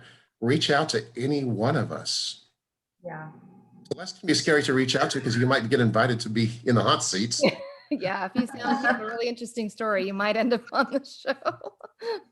Yeah. Well, there's a lot of us. I mean, I know Terry, myself, we've all been through some crazy stuff. So yeah, I mean, if you wanted to know, I did a lot of research. I read a lot of books. My therapist, like you, Brian, my therapist said, hey, what do you know about borderline? And I remember my first comment to her was, is that what I have? Because I thought I was the crazy one. I thought I was the one who was the one who was going crazy. I'm like, am I the one causing all these problems? Because you know, they always feel that way. Yourself, right? They always say the crazy people can't see themselves. It's everybody else's. So I'm sitting there trying my best to figure out, why am I the one wrecking my marriage? Why am I the one driving my wife crazy? And you know, the therapist is like, no, you're the one walking on eggshells. You're the one capitulating, saying you're sorry all the time. You're the one who takes the blame even if you're not the one who's at fault. You know, and so, you know, if my ex wants to lay down behind my car so I can't leave because she's screaming at me and I want to get out of this abusive situation, and she wants to leave behind the car and not let me leave the garage, like, oh, somehow that's my fault. I'm the crazy one. You know, it's like, so yeah, I mean, I think there's a lot of people out there that just don't know what they've been through, and they're probably still spinning. I mean, hopefully people who watch this are like, maybe I should go get therapy. And I would say 100%. Find a counselor that knows borderline, how to recover from it. It took me 2 years to get everything unscrewed, and I'm still not 100%. There's still triggers. I still have areas in me that women accidentally push buttons and trigger me. And so because you know, everybody has a little borderline in them. Everybody has a bad day and they do a little bit of the behaviors of a borderline, where borderlines do it every day. So sometimes that triggers me and I have to remind myself, like, this person's not a borderline. They're just having a bad day. They're acting like a borderline for a moment, but they're not. So it's just, you're gonna have to go get help, or you're not gonna ever have a healthy relationship, and you're just gonna marry another one. That therapist told me that too. She goes, if you don't stay with me and let me work with you, you're gonna meet somebody just like your ex. Absolutely, yes. I've seen so many people who were married to somebody who's borderline or narcissistic or adulterous, and they see the same thing in everybody until they really start healing. And you can start falling into the same thing. Probably about 3 or 4 months after my divorce, I started getting into a relationship with somebody who eventually talked to my counselor. He asked, have you thought about what condition she might have? Does she sound borderline to you? And that was a light coming on in my head. I was making exactly the same mistake there. Counseling, if you cannot afford a counselor, most bishops would be willing to send people to counseling through the church. Yeah. And it helps tremendously. Right. That would be my suggestion. If you don't have the funds, if you don't have insurance, I'd be one that doesn't have insurance right now. The church has options. That's what fast offerings are for. And if you need counseling, more than likely your bishop will be able to at least cover a few sessions to get you at least started in the right direction, and hopefully help you take some steps forward. Because I mean, your ex doesn't have to be borderline or narcissistic or anywhere in the cluster B scenario, and it can still be a challenge. I mean, you can still not see eye to eye. You can still have hurt feelings and have bitterness, and it just has to get worked through, right? And even if you can only work on your end, maybe if you're able to not react, someone said in the chat, make sure you're acting and not reacting. That is key. Like, they'll try to trigger you, and if you don't reply and do your normal, maybe if you stop and pause and think and react versus acting, or wait, no, act instead of reacting. Yeah, I got to get that right. Maybe as you're making progress, maybe it'll help the other side. I don't know, but I do know that we can only control ourselves. So we got to kind of make our end as good as possible, and hopefully it'll rub off on the other end as well. So I will say for me, I've probably been out of the gate a lot longer than all of you combined. just be honest. It does get better. And I have many people ask me, how are you so happy and so positive all the time? And I'm like, because I lived my worst days already. So I'm happy. Like, I learned a lot about myself. I learned a lot. So it's only up from here. I agree. Is that Belle? Do you have Belle? Yeah. Come here, Belle. Got your puppy dog there? Yes, cute little lab. I know. I'm like, I can hear the collar. Over here. Heather's gonna be so jealous. If I can get her over to the right side. Is it a big old doggy, or is it a puppy? Yeah. So oh cute. my gosh, that's a big puppy. Oh. Yeah. 12 years old, still acts like a puppy. Oh. She does. And I mean, when I was alone, fortunately, I had her. There were days when I did not even want to get out of bed or get out of the apartment, but she needed to go for a walk. Yeah. And when I take a walk, I cannot look at my phone the whole time I'm walking. It gets me away from those distractions, and that is something else that really helps me, taking long walks. That's good. I think that, like has been said, like finding time for yourself and to fill your own soul. I don't even know what one put there, but I think the better we can be, the best us, then we can help our kids, right? I mean, if we're getting triggered by our ex and getting caught in the same loops that were during marriage, that's not going to benefit the kids, right? I mean, we do have to start with us, and loving ourselves and doing things for ourselves is an important step. I think sometimes we get caught up in, I've got to do everything else and maybe I come last. But I think if you put yourself more as a priority, everything else can kind of fall in place easier. Yeah. But it's hard to do. I never gave my ex an opportunity to really fight with me. It's kind of weird. I would do these things where he would text me and he would start texting me like really nasty stuff. This is when texting had first like come in. And I would just say, I'm sorry, Verizon Wireless is not accepting text messages on this number. Please try again later. And it was a whole year. He did not text me for a whole year. My gosh. It was great. That's funny. Yeah. But I would also remind him too. I'd be like, we're not together anymore, so you cannot talk to me this way. Yeah. You're ready to come back and talk to me nicely, then let me know. Yeah. So, but yeah, that one was pretty funny. My mom called me. She goes, "Did you block his number?" And I was like, "Oh, he's just an idiot." So awesome. Oh my gosh. Well, I was pretty quick with that stuff, but That's funny. Well, it works. Anybody, it works. Do what you got to do, but I don't know. I just think that the key in my head, and I don't have it mastered, like understanding what you need to do and doing it are like totally two different things, right? Yeah. But I just have to realize I can only control me, my home, my reaction to my kids and to their dad, and like that's what I have control over. But I Right. do like what you had said, Terry, where you I do listen to my kids and stuff, but I don't know if I reflect enough or ask them more in-depth questions about what it is that they're coming to me with. So I think I'm going to try to institute that as well. But I guess in a nutshell, I'm just kind of sad because I never wanted my kids to have the upbringing that I did. Like that was my one thing, is I didn't want them in a broken home, which is why I held on for so many years. I just didn't want that for them, but I'm here anyway. And now I just have to do, even though it's not optimal, I just have to do what I can do. And my personality doesn't like to not have control. So it's kind of hard to let go of that other side of the equation and be okay with that without it affecting me.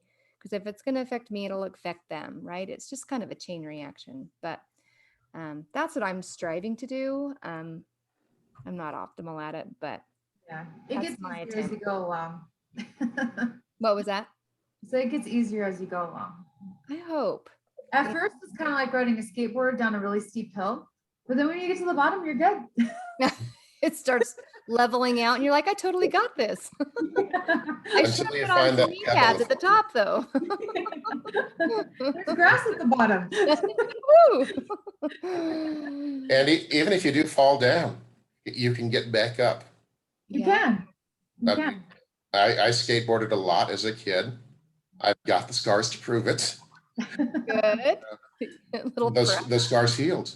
The scars from my marriage many of them have healed. The others are healing.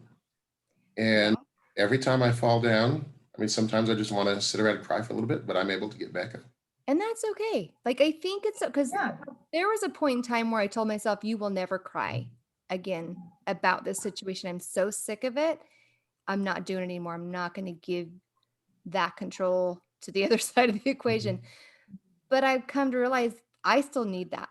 There are Mhm. moments when I look at my life and I think, what the heck? And I just need to cry over it. And I think that's okay. I think it's okay. I think it's a good way to process things in our lives. But anyway, I was going to say something else. I can't remember what it was, though. Yeah, I really do think that we do a disservice to one another in this church of always putting on a positive spin for everything. Ask somebody how they are at church, and they're always so quick to tell you how fine they are, how great things are. Yeah. Yeah. I was one of those. Yeah, I honestly hid everything, but I was doing it for my kids. I didn't. I ever sugarcoated it. I was like, well, things pretty much suck, but Yep. This morning I found out my daughter's pregnant. Then I went to work and got fired, and I came home and found my wife having an affair. But I'm great. How are you?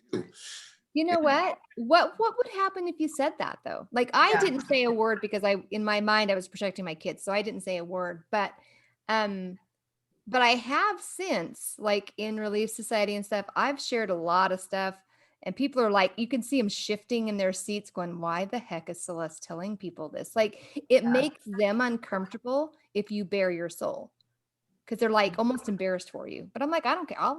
I'll just say it, But I think the more we're willing to share our struggles and our realities and truths, it kind of like is going to help them realize it's okay. You don't have to be perfect, because in the church it is. And it's not just our church. A lot of churches show up with these little masquerades on, masks on, and I'm happy, and in home I'm not. And so I think sometimes it's people in general though, Celeste. Like yeah, people just don't want to have your burden. yeah, And the genuine come to you and just say, how are you really doing? You know, those are the people that really want to know. Therapist or a close friend. yeah. The thing is, though, I think it's just a common phrase that should not be used. Like, I think it's like, if you're at church, you should be like, good morning, it's good to see you, right? That should be what everybody should be saying. But, it's like, it's funny because as you get older, and I'm going to make sure I try not to do this as I get older, but you start asking older people, like older family members, you call them, you're like, hey, how are you doing? They're like, oh, let me tell you, my knee, my back, and I went to the doctor. And you're like, no, I didn't mean really. Tell me how it's going. I know, but that's what we do. Like, in the hall, like when you're passing someone and they're like, hey, how are you, Celeste? How are things? And you're like, nowadays I'm kind of much more open. So I'm like, well, whatever. And then all of a sudden they're like stopping, like, oh, wait, we're really going to talk about this. And their eyes get all big and they're looking at you like, oh, I really needed to get to the library, but okay. Like it's so like I agree with Corey. We need to change our wording on that. So I always put humor in everything. I mean, of course, that's my first, right? And so when I would go to church and I'd have the kids with me, I'd make sure one side of my hair was absolutely crazy. And then the other side was nice and calm. And so then people would be like, they knew. They knew what side was crazy. I have had bishops and stake presidents tell me how much they appreciate the fact that when they ask me how I'm doing, I'll give an honest answer instead of just saying fine. Some people, and then others, like you said, oftentimes people will feel really uncomfortable.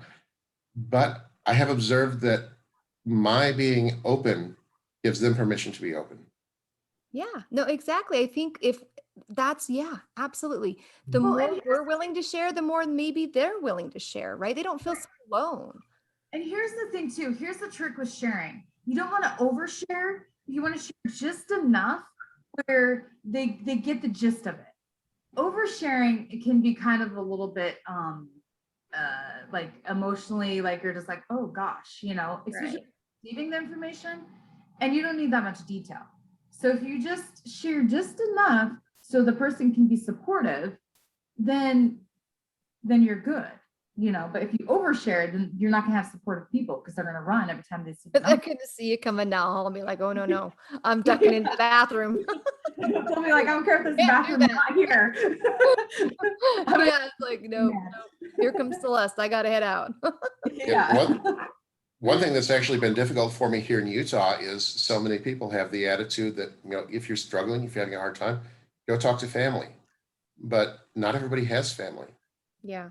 And I mean, one time, I was in the middle of my divorce still, and I was going to the temple, and I just felt like I needed to do some sealings.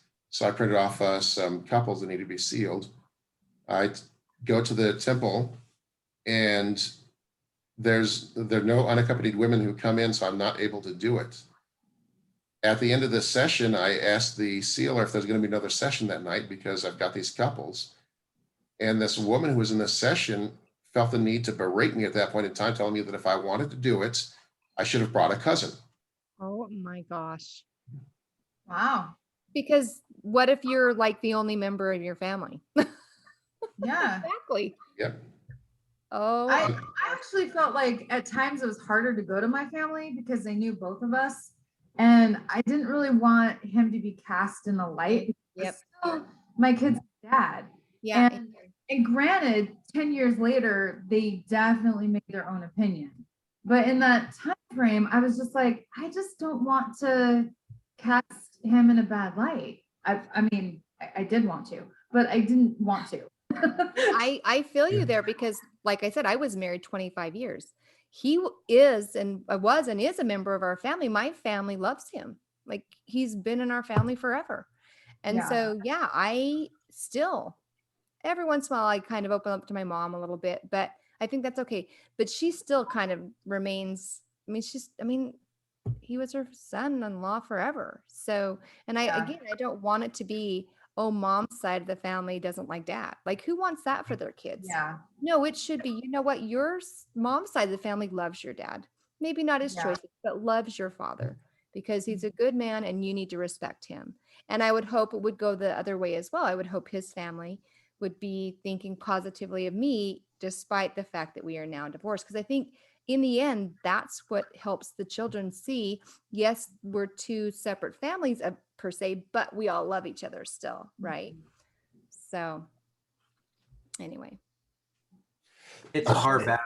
It's a real hard battle because, you know, I had a hard time with it, just like Celeste was going through, and she's going through the beginning of it. And I've kind of gone through, and my kids were older, but it was still hard because, I mean, you don't want to lie to your kids. You don't want them to be like, there's nothing wrong with your dad. And then when their dad is saying a bunch of crap about their mom, and then when they come back, they're like, dad's saying all this stuff. And you're like, but he's a wonderful man. It's okay. It's like, it's so confusing. Like, when do you like have to say, look, your dad has issues or your mom has issues and he needs to get help for it. And so he's going to say a lot of things that aren't true about your mom or your dad. And so if you ever have questions about anything, come to me, but know that there's a reason why your parents are divorced. And it's this person's got some issues. And those issues may not affect you as children, but they affect me as a person. But remember, don't blame the entire divorce on the ex. I mean, with my ex, as bad as she treated me most of the marriage, I made mistakes too. And by being honest about that, I know that I gained a lot of respect for my son. I think that it's important to consider age. I mean, I've had my youngest ask me what happened, and I'm like, you know, that doesn't matter at this point. You know, maybe as we get older, we'll be able to talk to you about that, but you just need to love your dad and you need to love your mom and know that we still love each other in a friendly way, right? But I also think that there comes a time when they're older and they're coming with specific questions like, hey, I'm noticing this, right? You can't look at them and say, oh, no, nope, that's not reality. Because then they're going to feel like, wait, I can see it. I'm not dumb, right? So there comes a time where it's like, if they're old enough and they're recognizing the discrepancy in whatever, that you have to almost be like, yes, that is the case. And, you know, I'm sorry. It doesn't lessen your love for your parent or whatever. Like then you have to kind of balance it with like little gloves to make sure it's not like you're bashing the other parent. But at some point you have to be honest, right? But maybe not when they're little because they're just little. They don't need to know all those details at that point, I don't think. At least that's you can even be honest with the small kids. You just have to be careful how much you're giving them and how you're expressing it. Yeah. I agree. So do we want to go to some questions for the audience? How do you guys feel about that? That would be good. Yeah. Go for it. All right. So if you guys have any questions for anybody on the panel, or Brian, myself, Celeste, Terry, you know, just jump on in and raise your hand. If you don't know how to raise your hand, you can look down in the reactions, I think down there. You can raise your hand where it says raise hand in the reactions button. I think Zoom's changed some stuff because I can't do the shortcut anymore. Oh, so kind of weird. Like, we're not giving Corey his shortcuts. We're taking those away.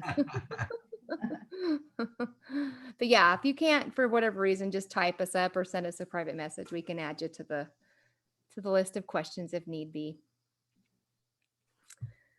But I have been receiving a few private chats over here about how this is actually kind of a really difficult subject. And it is. I don't think any of us up here, you know, we're trying to talk about how we need to be kind and loving and supportive so our kids don't have to deal with it. But yet each of us are sharing our own heartache and the challenges with maybe our ex that we have dealt with. And so it is a hard balance, even just on this podcast, right? I don't know. I don't have any fix all answers. I'm still working on it all. I just personally just try to just come back around and think what's best for the kids. Sometimes I think I even get that wrong, but I try, I guess, but I think the biggest thing too is when you step away from the situation, just asking yourself hard questions like, what did I do to contribute to this? What was my helping hand in this? Because it takes two people. And what can I do differently? And where can I improve myself? Those are some very important things that just you have to be honest with yourself, and you have to be really, really honest with yourself. And the other thing too, for like myself and Corey, like our exes were kind of perfect for each other, but besides that, it's one of those things where you're just like, well, where can I not make this mistake again, or how can I not make this mistake again, and what are the signs, and how can I not, am I being too empathetic, am I ignoring these? And it really does takes awareness for everything. ooh, yeah. Yep. During my divorce, my mother told me one or two really bad things that she'd observed in my ex behaviors, things like that she'd observed back when we were dating and engaged. And how my grandmother did not like my ex at all, just because she'd seen these things and knew that she was not a good person, not ready for marriage. And I'm like, why didn't you tell me? So having really good friends, having that support, that I've got several friends who divorced and remarried. And if I do get close to engagements, whoever she is, she can plan on a lot of double dates with these couples so that I can get their input. Yeah. And that's else is that we. Here's the problem with that though. I mean, would you have really listened to them? My mom tried to warn me about my ex, and I did not listen to her. I thought I knew what was best. I thought I knew what I wanted, and nobody was going to tell me anything different. Granted, I was quite a bit younger, but now if a friend gets married and I see things, I'm like, I know how to approach it a little bit. I'm just like, well, have you thought about this? Long term, do you think this is going to get better? Do you think it's going to get worse? Things like that. And It does that to us, right? Yeah. The experience I think nowadays at our ages now, we're able to say, okay, let's take a step back and look at the situation. Is this person going to be a good fit for me and for my kids, right? I mean, we're talking co-parenting. That includes new spouses, people. If you start getting married again, not only do you have the ex-spouse to deal with, but now you got the new spouse and trying to co-parent with maybe someone who's got his ex-spouse and all the different kids. And I'm pretty sure it can become really confusing and really difficult really fast. I haven't experienced it yet.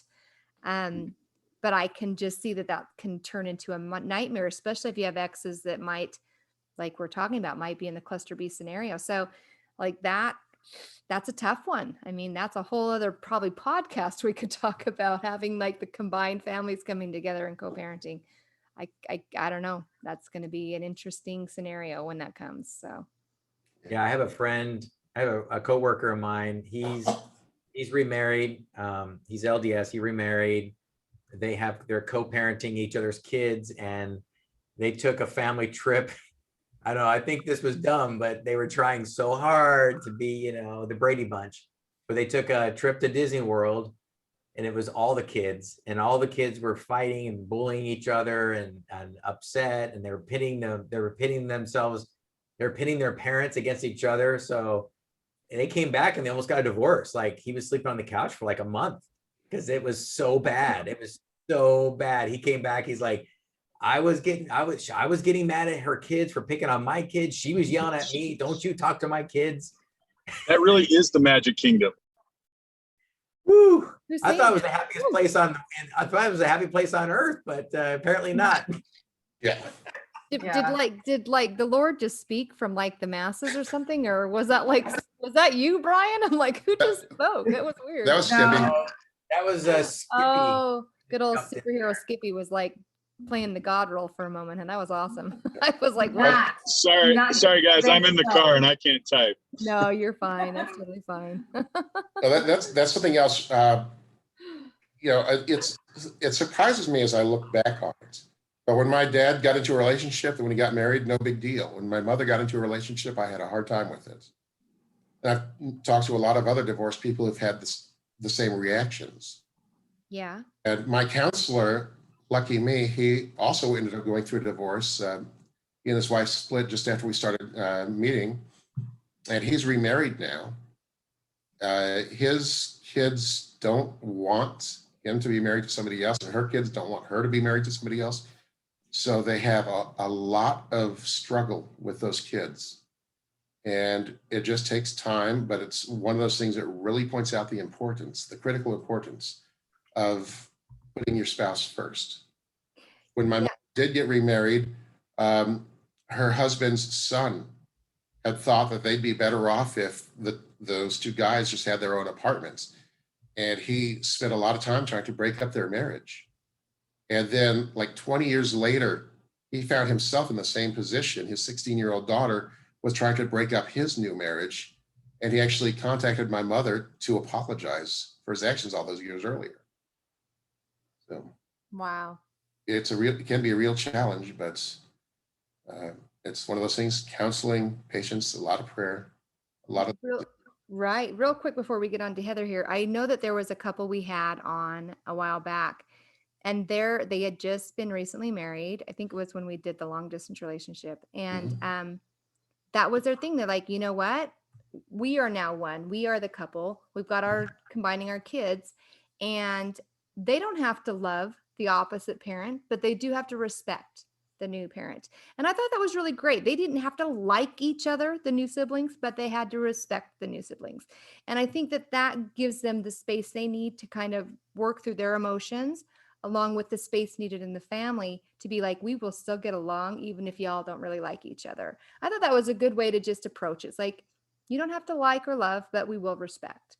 But they still put them and their relationship in the middle and didn't make it about the kids and their little tips with each other and stuff. I thought that was fabulous. So, all right. Yeah. Okay, Heather, you have a question or comment? Jared, that was Jared and Juliana's, by the way. Yes, absolutely. Yes, it was. Oh, you have to unmute, Heather. There you go. I'm trying to take my hand down. Oh, I'll take your hand down. You're good. Oh, I grew up in a step family, so I have a different perspective about this step siblings and stepdads or stepmoms. I had 5 new siblings join us. So we had 11 children in the home for 5 years. Wow. They were raised a lot different than how we were raised. So it was really, really hard. So I have a whole lot of opinions about step families, but my main question was, I wonder if there's anybody in the group who does co-parenting long distance, and if they had any ideas how to make that better or how to make that best for the kids. If you're doing that from a long distance perspective, i.e. like even a different state, mine is a different country even. So there's there's 18-hour time zone difference. So it really plays into things that become very formal and very structured. I just wonder if there's anybody out there who has similar things and can give some advice. Like my ex doesn't even refer to me by my first name anymore. Oh. It's that. My ex lives in Wyoming. He up and moved actually on his weekend that he was supposed to have the kids. We didn't have a chance to really talk about it because I have full physical and legal custody. Well, I had. My kids are now adults. It was very hard because he wanted them for an entire summer. And the kids were like, no. So it had to come down to a plan of when you're going to get them, when you're going to return them. And this has to stick to this time for the kids. If they wanted to change the time, they could. I also stashed away money just in case I needed to go and get them on emergency basis. But he would drive up here because I mean, Wyoming isn't too terribly far. And he would drive back. They did that for maybe one summer. And they did, I want to say probably about 6 weeks, and then they were done. They're done. But, my situation's different though, just because like I said, I had full physical and legal custody. So it's basically the children's decision on what they did. But I know that courts at the time when I was trying to get a parenting plan in place, which would void the legal custody aspect of it, they were saying, you know, this from the very last day of school, they will go with their father and then they won't be back until a month before. they go back to school. And I just felt like it was too long. So I just was like, no, we're good. Because I knew my kids wouldn't like that. But like I said, my situation is completely different. Not everybody has the same situation that I do.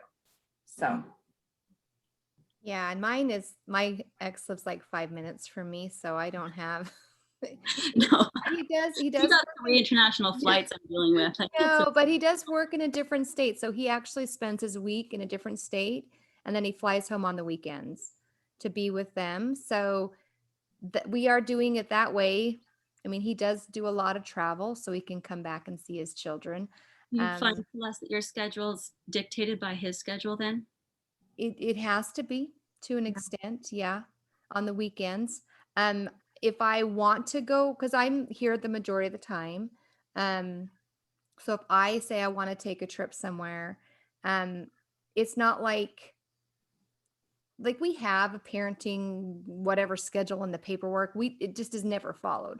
So I don't know, okay, I know I'll have this date to this date to go do whatever I want to. That is not something I have. So if I want to go do something, I literally have to be like, hey, are you going to be in town? Hey, can you have the kids? Can you have them for multiple nights in a row without bringing them back to the house? Like, I have to kind of work that way because he just doesn't have them a lot that way. Even when he's in town, he has things he's got to get done and stuff. So it's not a traditional, you have them for a week and I have them for a week or whatever. Like, it's not something on paper where it's just laid out for us and we all both know. So that is a challenge for me, but it's doable.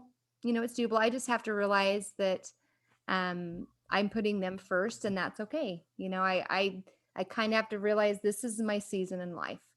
It's not about me right now. And if I try to make it about me, I'm going to be miserable. They're going to be miserable. Everything's going to just be chaotic. So at this point, my season is to do as much as I can to help them continue to have a good relationship with their dad.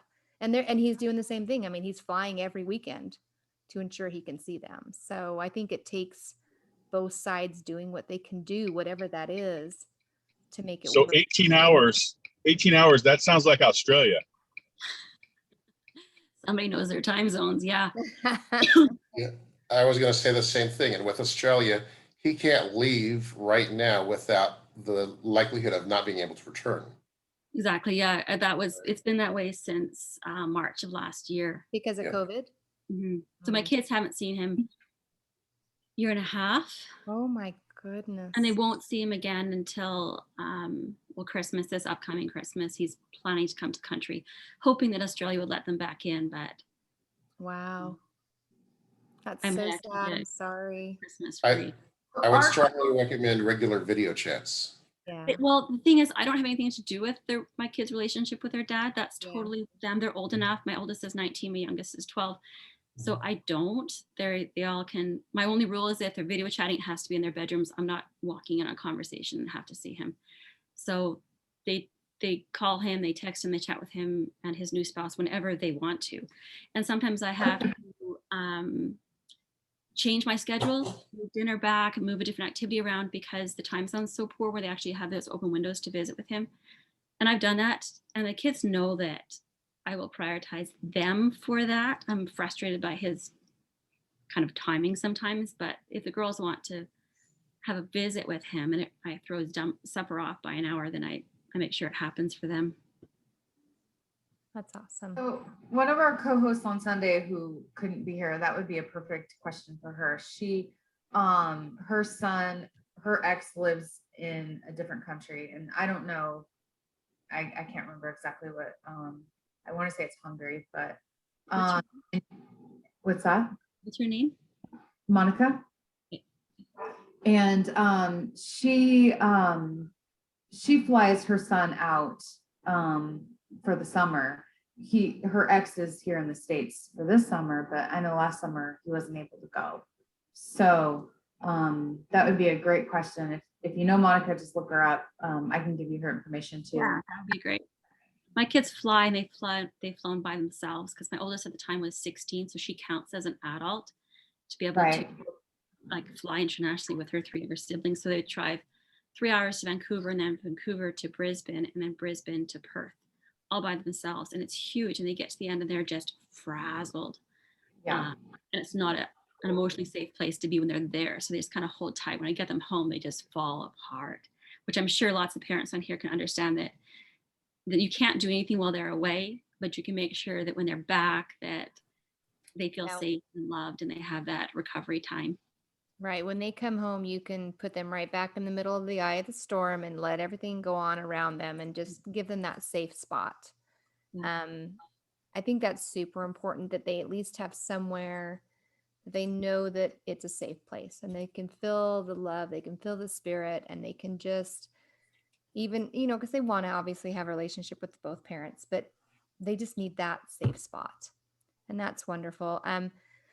Someone was just saying in the chat that, if it's long distance, it's really hard when you're competing for schedules and when the other person isn't willing to kind of bend. And I think that's a key if it's long distance, especially as both parents have to be pliable, be willing to bend to make it work for the kids. And that's hard, especially when emotions are involved, when you don't like the person, when you've been hurt by the person.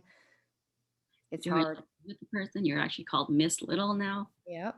Right. Yeah. And it's hard. Like it's hard to push those feelings aside, put on a smile, say nice things to your kids I about haven't the I ex. haven't seen him in 3 years. Like physically face to face was 3 years, and it's been awesome. Well, that's a benefit to you, right? You're like, okay, great. Yay. Right. So, but you still I have to want be to nice tell Brian about it. different topic. I want to tell Brian about the temple and doing names of the other gender when you don't have anybody else. You know the filing carts that they have when you go to the temple to get the names that you kind of emailed and they go and pick them up. I met a gentleman back there. He was like twice my age, and he just said he asked me to take a name for him, but I had another one, so well, I can pick it up next time. And so he and I, for 2 years, did each other's names. He did the male names that I had found, and he was a complete stranger that I didn't know. I just knew that when I showed up at the temple, I could go into his box or under his name and pull out one of his pink cards, and he would do the same for me and pull out a blue card for me. I was just, you may not have family that can do it. You may not have board members that do it, but there are actually strangers. And I've been able to participate in different aspects of the temple as a single, just because it's pretty inclusive if you just kind of let yourself know that, hey, I want to participate. And sometimes you can, because there's a man there who understands.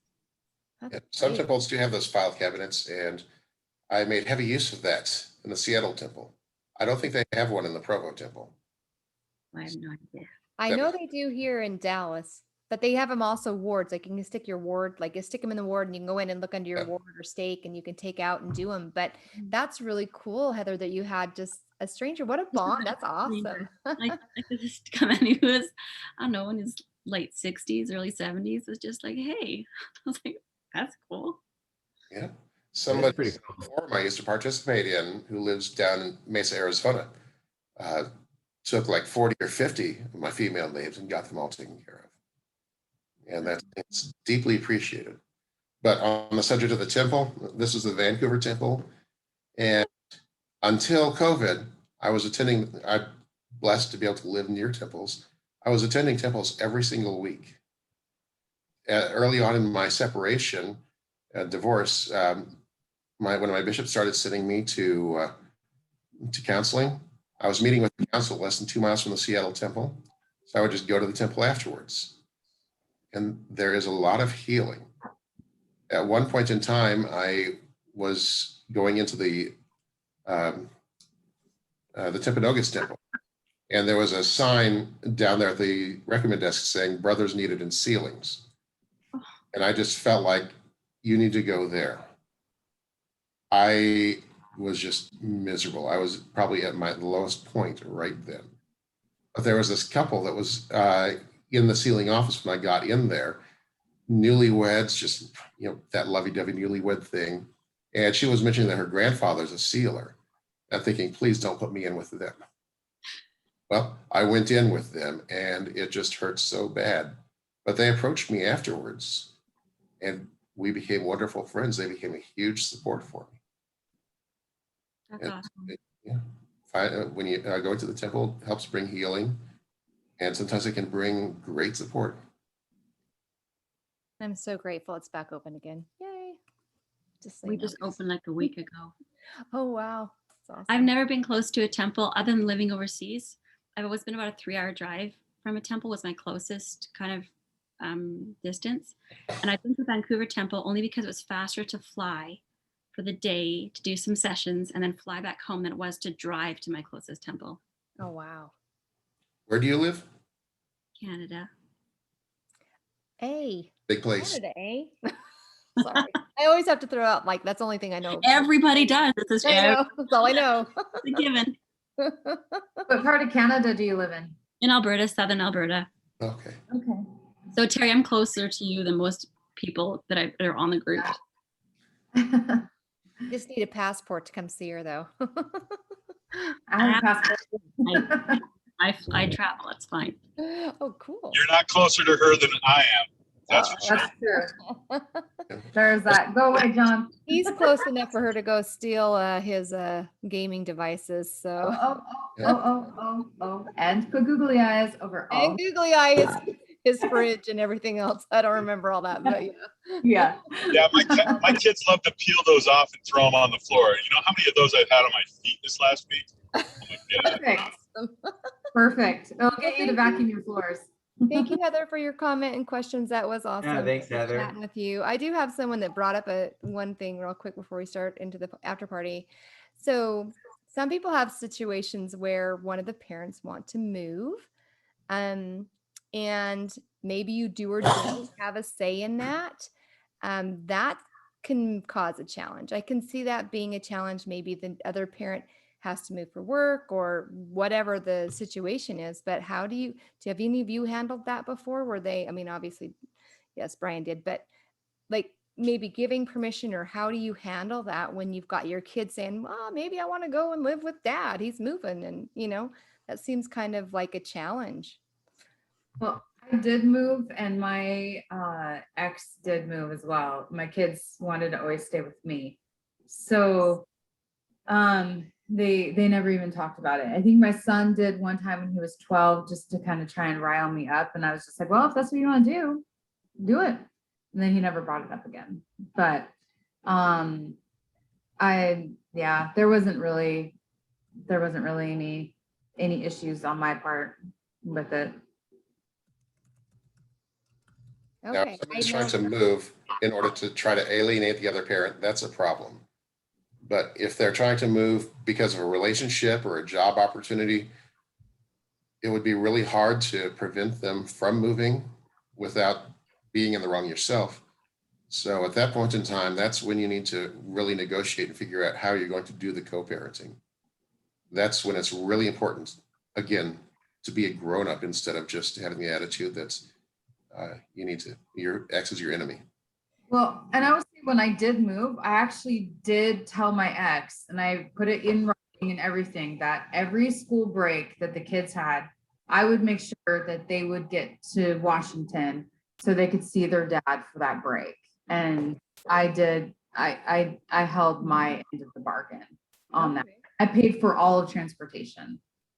So what would you have done? Or I don't even know, this is just some more addition to that same question. So let's say, Terry, your kids came to you and be like, oh, dad's moving. Obviously this isn't your scenario, but yeah. And he said, I could go as long as you say it's okay. If you say yes, I get to go, dad or Terry, mom, I'm so excited. Like, that's so manipulative. And that is so putting the kids in the middle and using them as a tool. But that's a challenge. I think I'd probably just sit down and be like, hey, let's make a pro-con list. And let's just figure out why you want to do this. And what are the reasons? And if they're just superficial reasons, I'll be like, well, have you thought about these reasons? Like, what are you going to do if you get there 3 weeks in and you don't want to be there anymore? What's going to happen? Yeah. That philosophy though, that with my kids, even when they would go with their dad, when they were with their dad for the 6 weeks, I always said, you can call me anytime you want, and I will be on the next flight to come get you. I don't care how much it costs. But he would take their phone away. So. Oh. Yeah. Oh, the games they play. That's The a deal games breaker they right play. there. But they found ways around it. And so we were able to communicate when we could. But there would be nights I'd stay up all night talking to my kids because he wouldn't allow them to talk to me. And then I would go to work the next morning because they want to talk to me. So yeah, it's it can be a tough situation, but I think every situation is different enough. And it's just in how you cope and you deal. If you can be the bigger person, you're gonna get way farther ahead.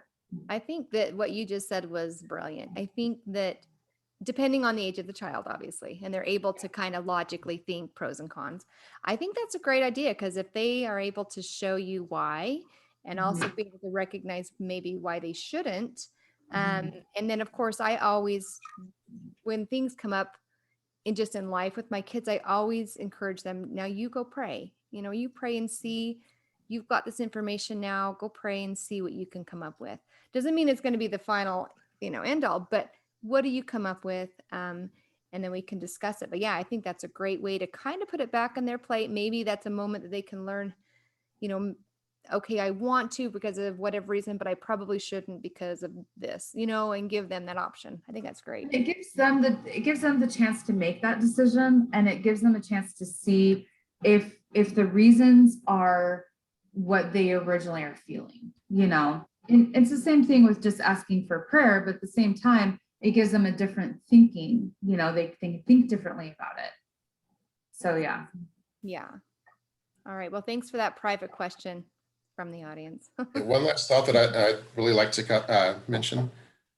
When I was in boot camp, we started with 1.5 mile runs and got all the way up to 5 miles. And it never was hard. But when I came home from boot camp, that first time I went out running, I just ran 5 miles, no problem. After a 1/2 mile, I was in severe pain. When I was surrounded, running with a good group of people, I could go forever. When you have a good group of people you're running with, you can do anything. So if you're struggling, if you need help, reach out, build that support structure. There's a lot of people here who have been through very similar things, maybe not exactly the same, but similar enough that we can relate. And having that help, you really can do anything. Yeah, thanks, Brian. That's a perfect segue to wrap up the discussion. That was awesome, Brian, and really appreciate you coming on and talking to us tonight. It's a very important topic, and I wish we had more people that attended, because I'm sure there's a lot of people out there that could really use the. Yeah. Could really most use. People are on Facebook Live. They like that. So. Oh yeah, they can just play it on Facebook Live, but that's good though. And but yeah, I mean, and then this is recorded. It's going to be on the YouTube. So go to our channel on YouTube if you want to watch this. If you're catching the tail end of this, or if you know anybody who might benefit from this video, go to the YouTube channel, send a link to the video so they can take a look at it. So, but again, thanks, Brian, for coming on, and it was great having you. And this is the part of the show where we're going to wrap things up. We're going to go to the after party. We're going to stop the recording.